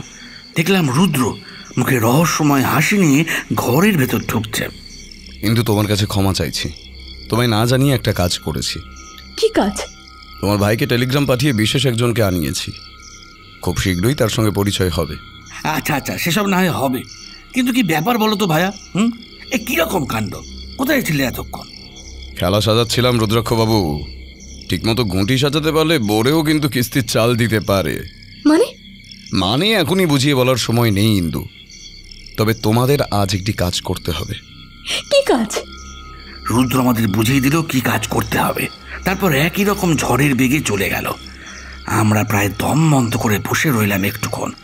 তারপর রুদ্র নির্দেশ মতো এগিয়ে গেলাম বারান্দা ধরে দোতলার দিকে। সিঁড়ি দিয়ে উঠতে উঠতে শুনতে পেলাম জঙ্গলের দিক থেকে হায়নার সেই তীব্র ডাক। আমি বারান্দা থেকে আকাশের দিকে তাকালাম। ঝকঝকে চাঁদ উঠেছে আকাশে। হিন্দু বিড়বিড় করে বলল, যখন উঠবে চাঁদ ডাকতে হয় না, সে আজও আবার আসবে। আমরা এগিয়ে গেলাম ছোট রাজার ঘরের দিকে। তিনি ঘরের ভিতরেই ছিলেন। হিন্দু দরজা থেকেই নরম স্বরে জিজ্ঞেস করল, ছোট রাজামশাই একটু আসবো? রাজামশাই মাথা নেড়ে ভিতরে যেতে বললেন। আমরা দুজনেই ঢুকলাম ধীর পায়ে ভেতরে। হিন্দু রুদ্রর শিখিয়ে দেওয়া কথা মতো বলল, রাজামশাই একটা অনুরোধ নিয়ে এসেছি। আমরা কাল ফিরে যেতে চাইছি। রুদ্রনীলবাবু এবং ওনার সঙ্গী রুদ্রাক্ষবাবুরও বিশেষ কাজ পড়ে গেছে। আমারও মায়ের জন্য মন বিশেষ উদ্বিগ্ন হচ্ছে, তাই ওনাদের সঙ্গে ফিরে যাব আমিও। আসন্ন মৃগয়া উৎসবে থাকতে পারছি না, সত্যিই দুঃখিত। আপনি যদি যাবার অনুমতি দেন। ঠিক এই সময় আবারও তীক্ষ্ণ স্বরে হায়নার ডাক শোনা গেল পিছনের জঙ্গল থেকে। আমি দেখলাম এক মুহূর্তের জন্য রাজা মশাইয়ের মুখ অন্য এক রং ধারণ করলো। ভেতরে ভেতরে ভীষণ ছটফট করে উঠলেন তিনি। কেমন একটা উদ্ভ্রান্তের মতো তাকালেন ইন্দুবালার দিকে। অস্ফুট স্বরে বললেন, আজ তো আসার কথা নয়, তাহলে কার কথা বলছেন রাজামশাই? হ্যাঁ, আরে না না, ওটা অন্য একটা কথা বলছিলাম। হ্যাঁ, তুমি কি যেন বলছিলে? ও, চলে যেতে চাও? আচ্ছা ঠিক আছে, কাল সকালে না হয় এটা নিয়ে আলোচনা করব। আমি এখন একটু অন্য কাছে বাইরে যাচ্ছি, পরে কথা হবে। তিনি যেন এক প্রকার ঘর থেকে আমাদের বের করে দিতে পারলেই বাঁচেন।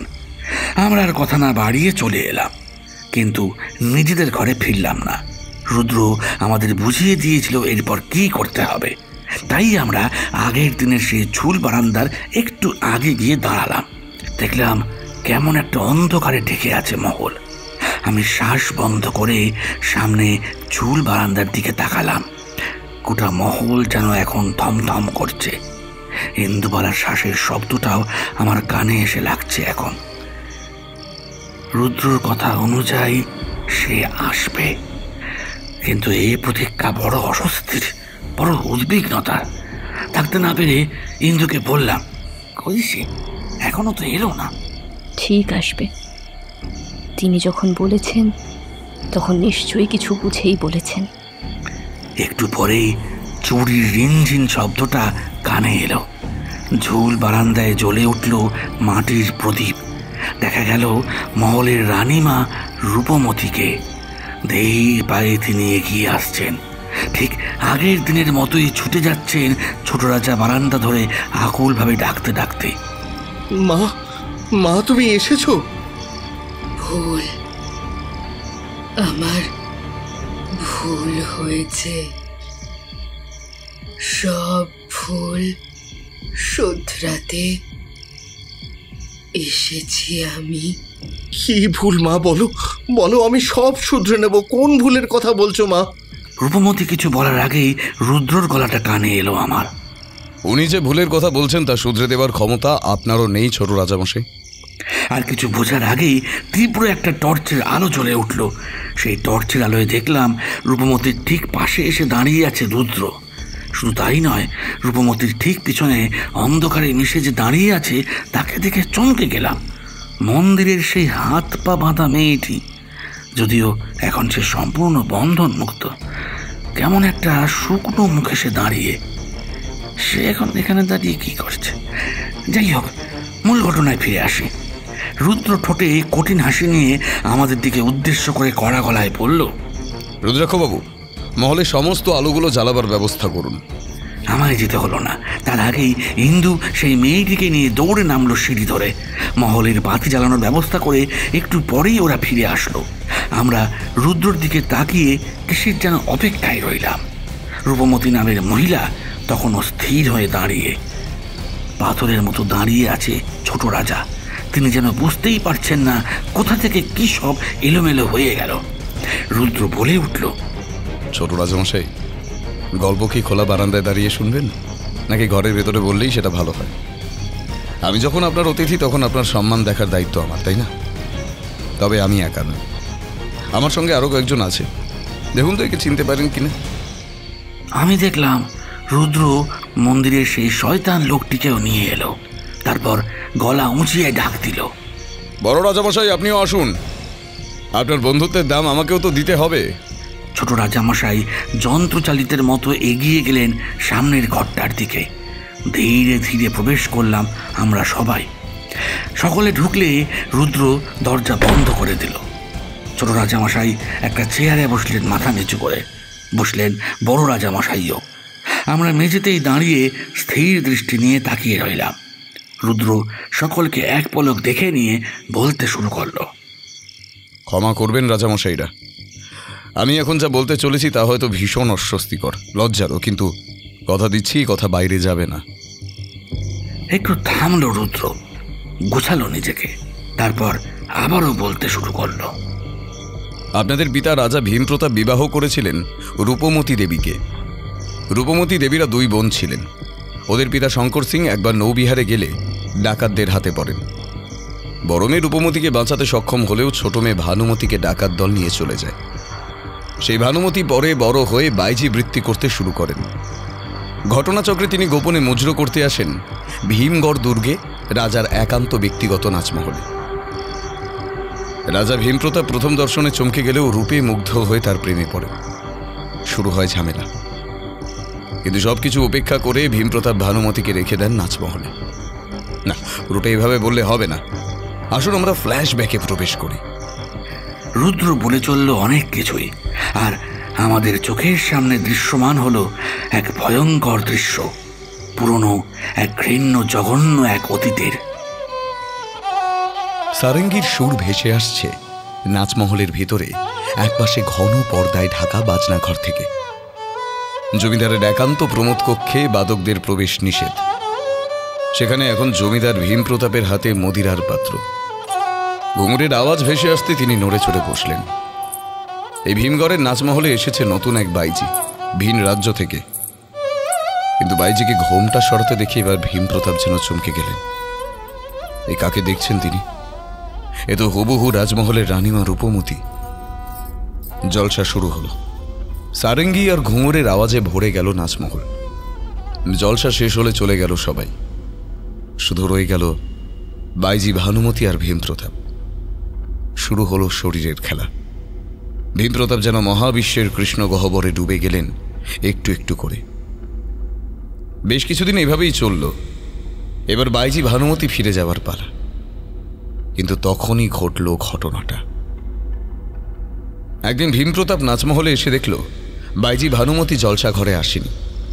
কিছুটা অবাক হয়ে সে বাইজির শয়নকক্ষে ঢুকল। ঢুকে অবাক হয়ে গেল আরো। বাইজি টিনের তোরঙ্গ গোছাচ্ছে। কি হলো ভানুমতী, কিসের গোছকাজ করছো? রাজা, এবার যে আমায় যেতে হবে, সময় হয়ে গেছে। না ভানুমতী, তোমার যাওয়া হবে না। আমি তোমায় যেতে দেব না। যে শরীরের সুখ তুমি আমায় দিয়েছ তার কেউ দিতে পারবে না। কামসূত্রের এই মোহিনী বিদ্যা যে আর কারো এমন জানা নেই। কিন্তু রাজা। ভীমপ্রতাপ তাকে বলতে দিল না কিছুই।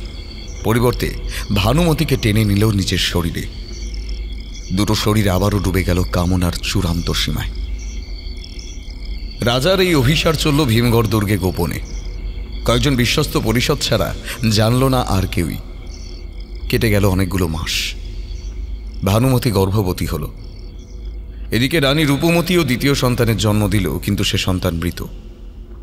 সেদিন রাতেই ভানুমতীর প্রসব বেদনা উঠল। জন্ম হলো এক সন্তান।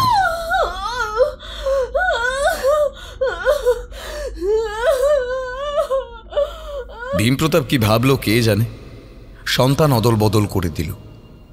একদিন ভানুমতী সন্ধে রাতে চুপ করে বসেছিল। ভীমপ্রতাপ ঢুকলো ঘরে, মৃদু স্বরে বলল, কি হলো ভানুমতী, এভাবে মন খারাপ করে বসে আছো কেন? সত্যি করে বলো তো রাজা, আমি কি মৃত সন্তানেরই জন্ম দিয়েছিলাম? মানে?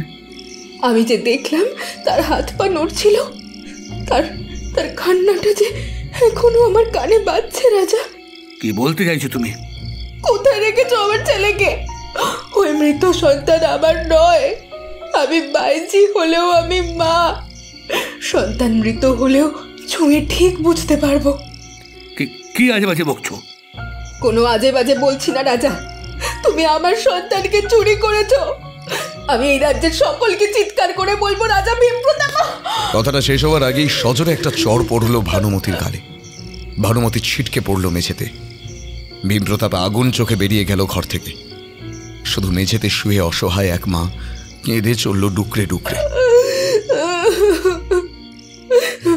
এদিকে রানী রূপমতী নিজের সন্তান জেনেই ভানুমতীর সন্তানকে মানুষ করতে লাগল। সময় বয়ে গেল স্রোতের মতো যেন। শুধু কেউ জানলই না বাইজি ভানুমতী কোথায় হারিয়ে গেল। ছোট রাজা আদিত্য প্রতাপ বড় হলো। একদিন তিনি মৃগয়া থেকে ফিরছিলেন একাই। ঘটনাচক্রে তিনি এসে হাজির হলেন জঙ্গলের গভীরে, এক পোড়ো মন্দিরের সামনে। নিজের মনেই বললেন, এখানে এই পোড়ো মন্দিরটা কেন? এটা কি এই রাজ্যের কোনো প্রাচীন পরিত্যক্ত মন্দির? কে জানে। কিছুটা কৌতূহলী হয়ে তিনি মন্দিরের ভিতরে ঢুকলেন। মন্দিরে তিনি দেখতে পেলেন এক বিরাট কালী মূর্তি। মূর্তির বিশাল জিহ্বা দেখে তিনি থমকে গেলেন। কি মনে হতে সেই জিহ্বাতে তিনি কাঁপা কাঁপা হাতে স্পর্শ করলেন, আর তখনই গোটা মন্দিরটা যেন কেঁপে উঠল। আর দেবী মূর্তির পেছনে দেওয়ালটা বিকট শব্দ করে ধীরে ধীরে চিচিং ফাঁকের মতো দুই দিকে সরে গেল। আদিত্য প্রতাপের সামনে বেরিয়ে এলো এক গোপন সুড়ঙ্গ পথ। সেই পথ দিয়ে নিচে এক গোপন ঘরে ঢুকেই প্রবল বেগে ঝাঁকুনি খেয়ে গেলেন তিনি। এ কাকে দেখছেন? এক মহিলাকে বন্দি করে রাখা হয়েছে। আদিত্য দেখলেন কাপড় দিয়ে মুখের অনেকটা ঢাকা সেই মহিলার। চোখ দুটো দেখা যাচ্ছে শুধু। মহিলা কেমন এক স্থির দৃষ্টিতে তাকিয়ে আছে তার দিকে। কে আপনি? এখানে এভাবে আপনাকে কে বন্দি করে রেখেছে? মহিলার চোখের পাতা দুটো কাঁপল ঈষৎ। আদিত্য কাছে গিয়ে তার মুখের বাঁধন খুলতেই সেই মহিলা ক্ষীণ স্বরে বললেন, কে কে কে তুমি বাবা? আমি আমি আদিত্য, বিক্রমগড়ের ছোট রাজকুমার। কিন্তু আপনি কে? আপনাকে দেখতে দেখতে ঠিক আমার মায়ের মতো। কে আপনি? ভানুমতির মন খুশিতে ভরে উঠল আদিত্যর পরিচয় জেনে, কিন্তু তিনি নিজেকে সংযত রেখে কোনো রকমে বললেন, আমি আমি আমি এক হতভাগ্য মা,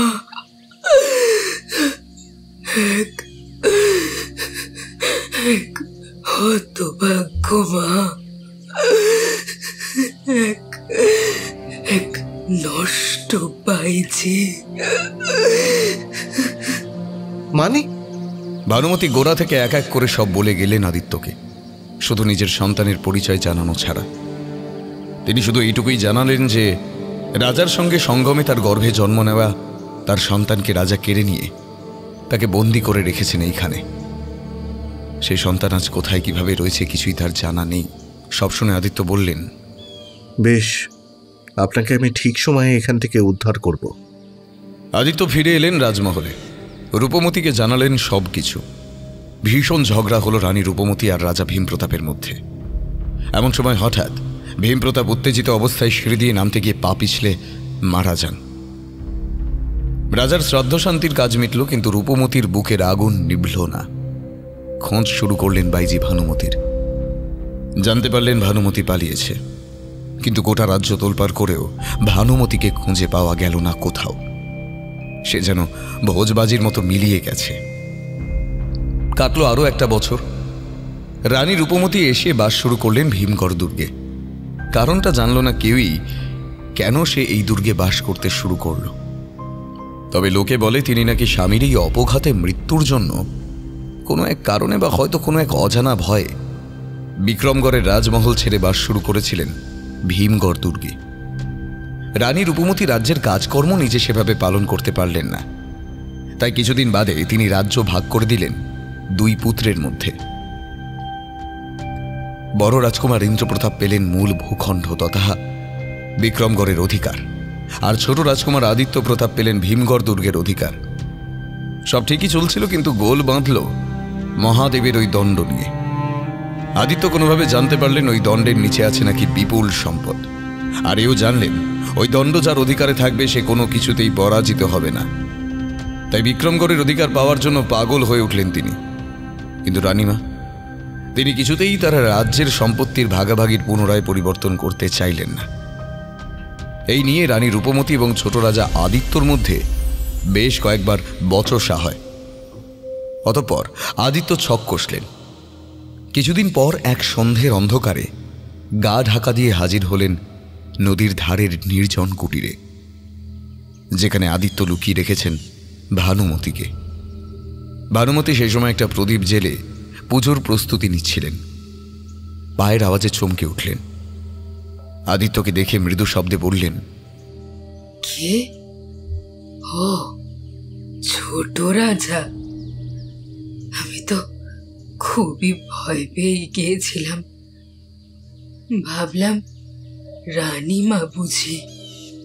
আদিত্য নিজেকে গুছিয়েই এনেছিলেন, তাই সরাসরি বললেন, আপনার ইচ্ছে হয় না রানীমাকে খুন করতে? যে আপনার প্রাণের মানুষকে হত্যা করলো, ইচ্ছা হয় না প্রতিশোধ নিতে?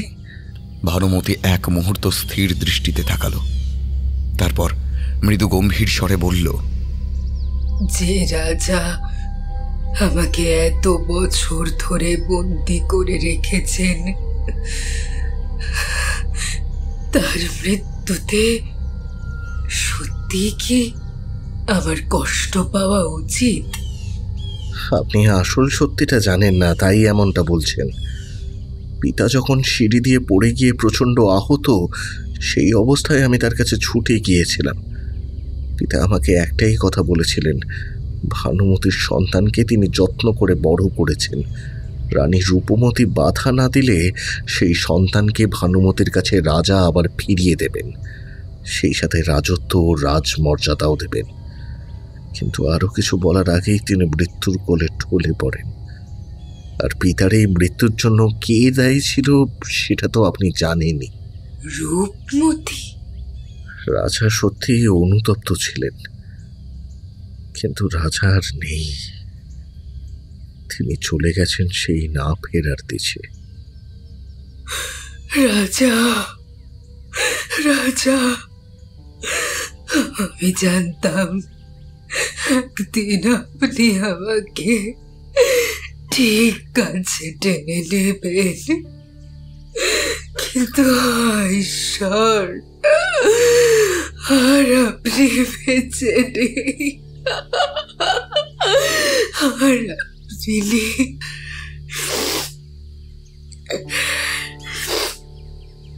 আদিত্য, বাবা, তুমি ঠিক বলেছ। রূপমতি সব পেয়েও রাজাকে হত্যা করেছে, তাই আমি ওর মৃত্যু কামনা করি। নিজের হাতে ওকে মারতে আমার ভীষণ ইচ্ছে হয়, কিন্তু কিন্তু সে তো আর সম্ভব নয়। আমি যদি সেই ব্যবস্থা করে দিই? মানে তুমি তুমি নিজের মাকে? যে মা তার সন্তানের সাথে ছলনা করে, বঞ্চনা করে, তাকে আমি মা বলেই মনে করি না। রানী রূপমতি সব কিছু দিয়েছেন শুধু তার বড় ছেলেকে, আমাকে শুধু। যাই হোক, শুনুন, আমি আপনাকে যা বলছি মন দিয়ে এবার শুনুন। আদিত্য সব বুঝিয়ে চলে গেলেন। ভানুমতি এক বুক আগুন নিয়ে প্রতীক্ষা করতে লাগলেন শুধু। কিছুদিন পরের ঘটনা। এরপর রাত তখন অনেক।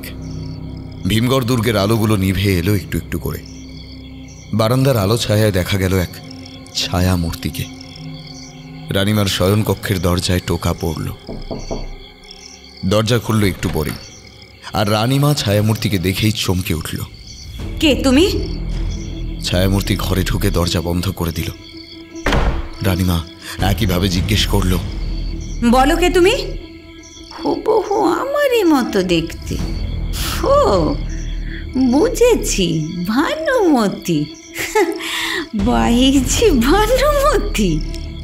হ্যাঁ, ঠিক ধরেছ, আমি ভানুমতি।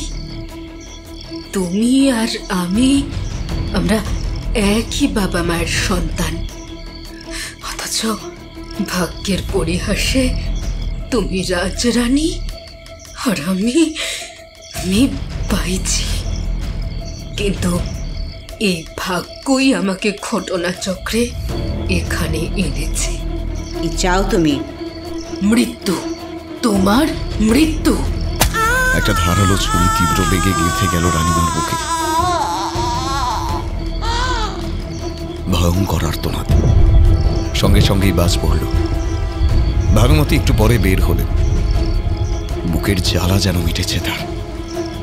নিঃশব্দে বারান্দা ধরে অন্ধকারে অদৃশ্য হয়ে গেলেন। ওদিকে থামের আড়ালে লুকিয়ে পড়েছিলেন পুরোহিত মশাই সেই আর্তনাদের সময়। তিনি সেই আড়াল থেকেই দেখতে পেলেন রানিমার মতো কেউ যেন ধারালো রক্তাক্ত ছুরি নিয়ে অন্ধকারে অদৃশ্য হয়ে গেল। থামের আড়াল থেকে বের হলেন তিনি, বিড়বিড় করে বললেন, এক্ষুনি ছোট রাজা মশাইকে জানাতে হবে সব, এক্ষুনি এক্ষুনি। এই ঘটনায় তোলপাড় হলো চারিদিক, কিন্তু আবার কিছুদিন পরে সব থিতিয়ে এলো। সব ভুলিয়ে দেয় মানুষকে সব কিছু। এবার আদিত্য আবারও গেলেন একদিন নদীর ধারের নির্জন কুটিরে। ভানুমতি তাকে আকুল স্বরে বললেন, এবার আমায় চলে যেতে হবে, এখানে থাকতে আর মন চাইছে না। তা তো হবে না, এরপর যে আপনার অনেক কাজ রয়েছে। আপনাকে যে আমার মা সাজতে হবে। মানে? আদিত্যর কথা মতো আদিত্যর মা সাজার সেই কাজ ভানুমতি শুরু করলেও এরপর আদিত্যর সঙ্গে ভানুমতির বচসা শুরু হয়। যে কাজ আদিত্য তাকে করতে বললেন তাতে তিনি রাজি হন না, পরিবর্তে সব সত্যি ফাঁস করে দেবার ভয় দেখান। আর এইভাবেই একদিন আদিত্য রাগের বশে অথবা সত্যি প্রকাশের ভয় কেটে দেন ভানুমতির জিভের অগ্রাংশ।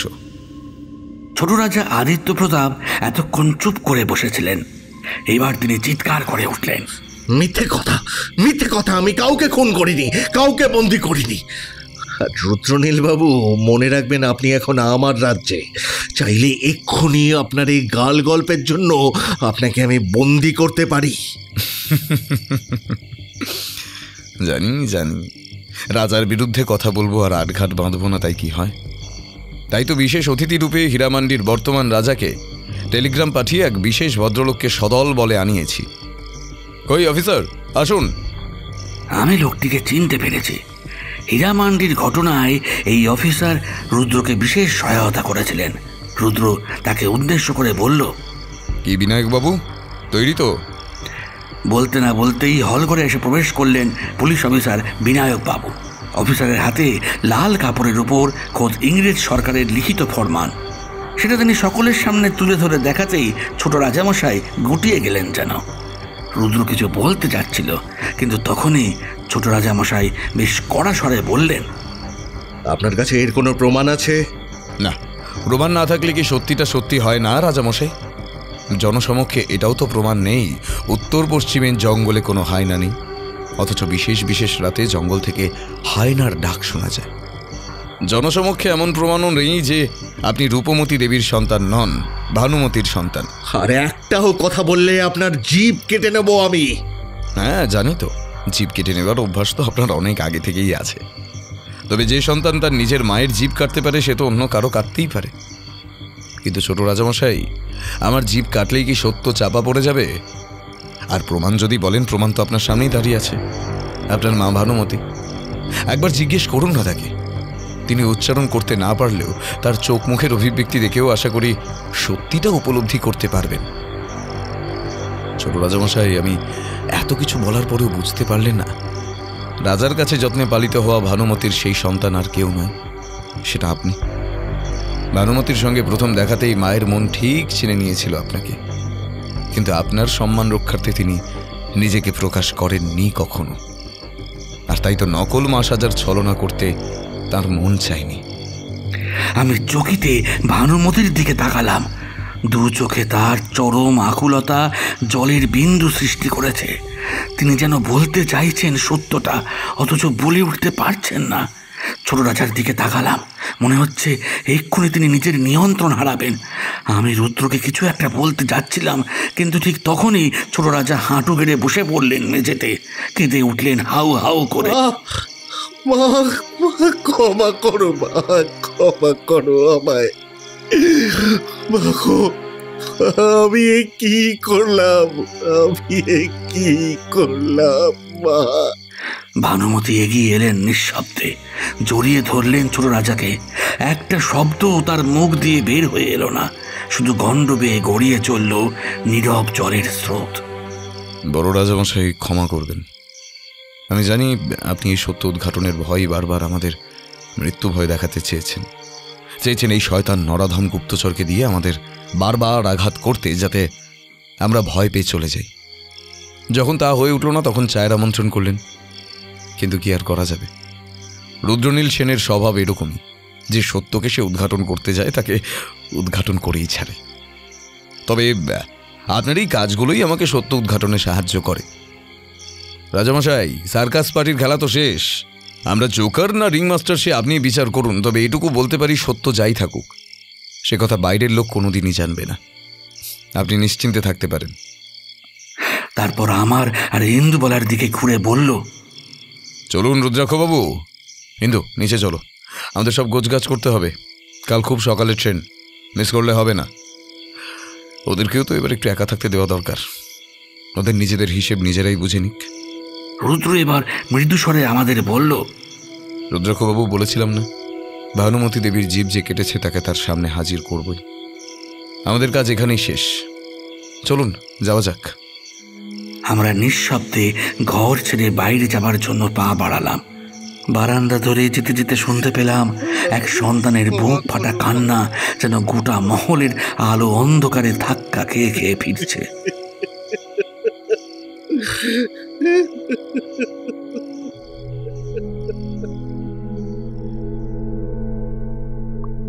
পরদিন ভোরবেলা ফিরে যাচ্ছি আমরা মানে আমি, রুদ্রনীল আর ইন্দু, তিনজনই। রাজমহল থেকে ঘোড়ার গাড়ির ব্যবস্থা করে দেওয়া হয়েছে। ভানুমতী দেবীর চিকিৎসার ব্যবস্থা করা হয়েছে শুনে বড় খুশি হলাম।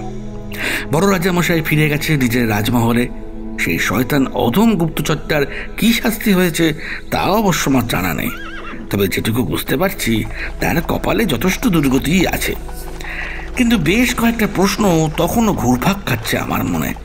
ফিরতে ফিরতেই রুদ্রকে জিজ্ঞেস করলাম, একটা কথা ছিল ভায়া। নিঃসংকোচে বলে ফেলুন। বড় রাজামশাইয়ের অসন্তুষ্টির কারণটা তো বুঝতে পারলাম, কিন্তু ছোট রাজামশাই কেন নিজের রাজ্যপাট নিয়ে অসন্তুষ্ট ছিলেন? তুমি ওই দণ্ড নিয়ে কি একটা বলছিলে তখন, পুরোটা ঠিক বোধগম্য হলো না। আরে বিক্রম করে দেখলেন না মন্দিরে ওই যে মহাদেবের পায়ের কাছে স্বর্ণদণ্ড? এই জমিদারিতে বিশ্বাস করা হয় দণ্ডটি অলৌকিক শক্তির অধিকারী। যে ওই দণ্ডের রুদ্রাক্ষ স্পর্শ করে কোনো কাজে যাবে সেই কাজে সে সফল হবে। এটা জনশ্রুতি ছিল বহুদিন, কিন্তু যবে থেকে বড় রাজামশাই নৌকা প্রতিযোগিতায় বিজয়ী হয়েছেন, ছোট রাজাকে মৃগয়ায় হারিয়ে দিয়েছেন, তবে থেকেই ছোট রাজার এই বিশ্বাস আরও দৃঢ় হয়েছে যে বড় রাজা সমস্ত শক্তির অধিকারী। যদি রাজ্য পাল্টাপাল্টি করা যায় তবে সেই দণ্ডের অধিকারী হওয়া যাবে। এবার বুঝেছেন তো, ভক্তি মেলায় শক্তি। হিন্দু এতক্ষণ বাইরের দৃশ্য দেখতে দেখতে চলেছিল প্রায় নীরবে। এখন এসে জিজ্ঞেস করলো, একটা জিনিস আমি বুঝতে পারছি না, এটা তো অন্য কোনোভাবেও করা যেত। আমাকে দিয়ে আপনাদের দুজনকে ডেকে আনার কারণটা কি? এখানেই তো আসল খেলাটা ছিল ইন্দু দেবী। প্রজাদের অধিকাংশই বড় রাজার ভক্ত, তাই ছোট রাজা যদি সরাসরি বড় রাজার সঙ্গে বিদ্রোহ করেন তিনি পেরে উঠবেন না। তাই ভানুমতী দেবীকে রূপমতী সাজানোর প্রচেষ্টা, এই চেষ্টা চালিয়েও তিনি যখন সফল হলেন না, বিশেষ করে বড় রাজামশাই যখন এটা বিশ্বাস করতে চাইলেন না, তখন আদিত্য প্রতাপ খুঁজছিলেন এমন একজনকে যাকে সকলে বিশ্বাস করবে। আমাদের ব্যবহার করে তার দু ধরনের লাভ। দু ধরনের লাভ মানে? হ্যাঁ, দুই ধরনের লাভ। প্রথমত তিনি রাজ্যে প্রচার করে দিয়েছেন তোমার কাছ থেকে জানার পর যে আমি একজন রহস্যপ্রেমী সত্য সন্ধানী, আর রুদ্রাক্ষবাবু একজন সাংবাদিক। এছাড়াও কাছের রাজ্য হীরামান্ডির ঘটনাও এইখানে মানুষ শুনেছে, কিভাবে আমরা সেখানে রহস্যের সমাধান করেছিলাম। তাই আমাদের মতো মানুষ যেসব কথা বলবে এখানের প্রজাদের কাছে সেসব সহজে বিশ্বাসযোগ্য হবে।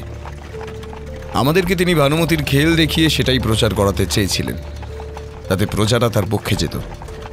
আর বড় রাজামশাই যে আমাদের এই কাজ করতে দেবেন না তা তিনি জানতেন। এতে অনেক গোপন সত্য বেরিয়ে আসতে পারে।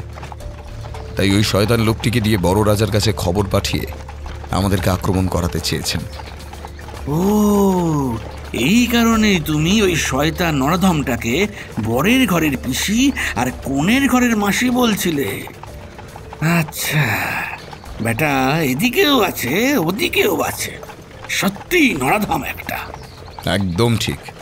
কিন্তু ভায়া, আর কোনো কথা নয়, স্টেশন এসে গেছি, বাকি কথা পরে হবে।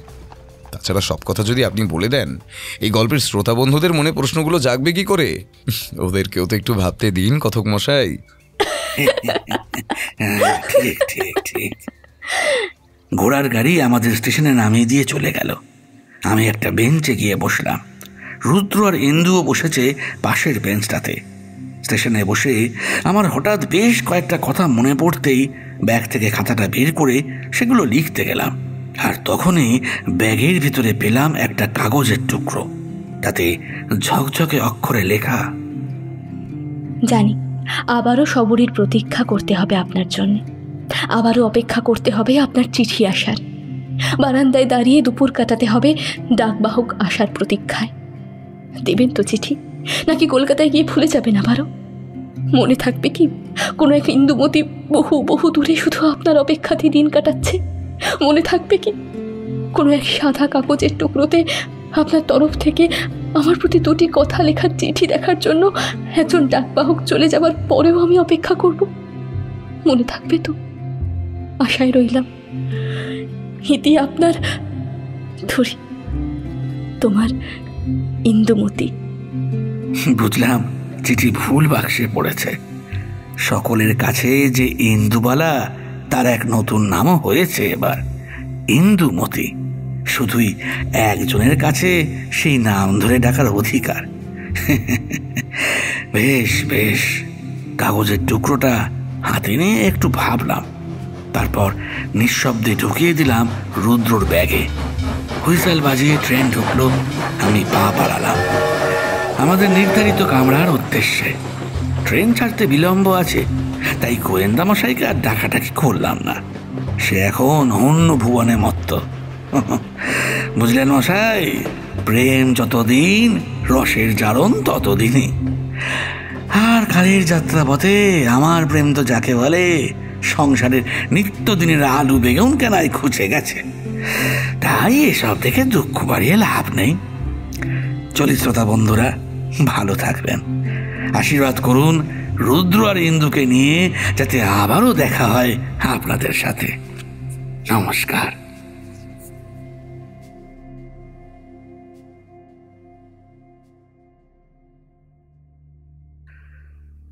রোমাঞ্চ বাংলায় এতক্ষণ শুনলে বিশিষ্ট লেখক হেমন্ত দত্তের কলমে রুদ্রনীল রুদ্রাক্ষ সিরিজের দ্বিতীয় রহস্য কাহিনী।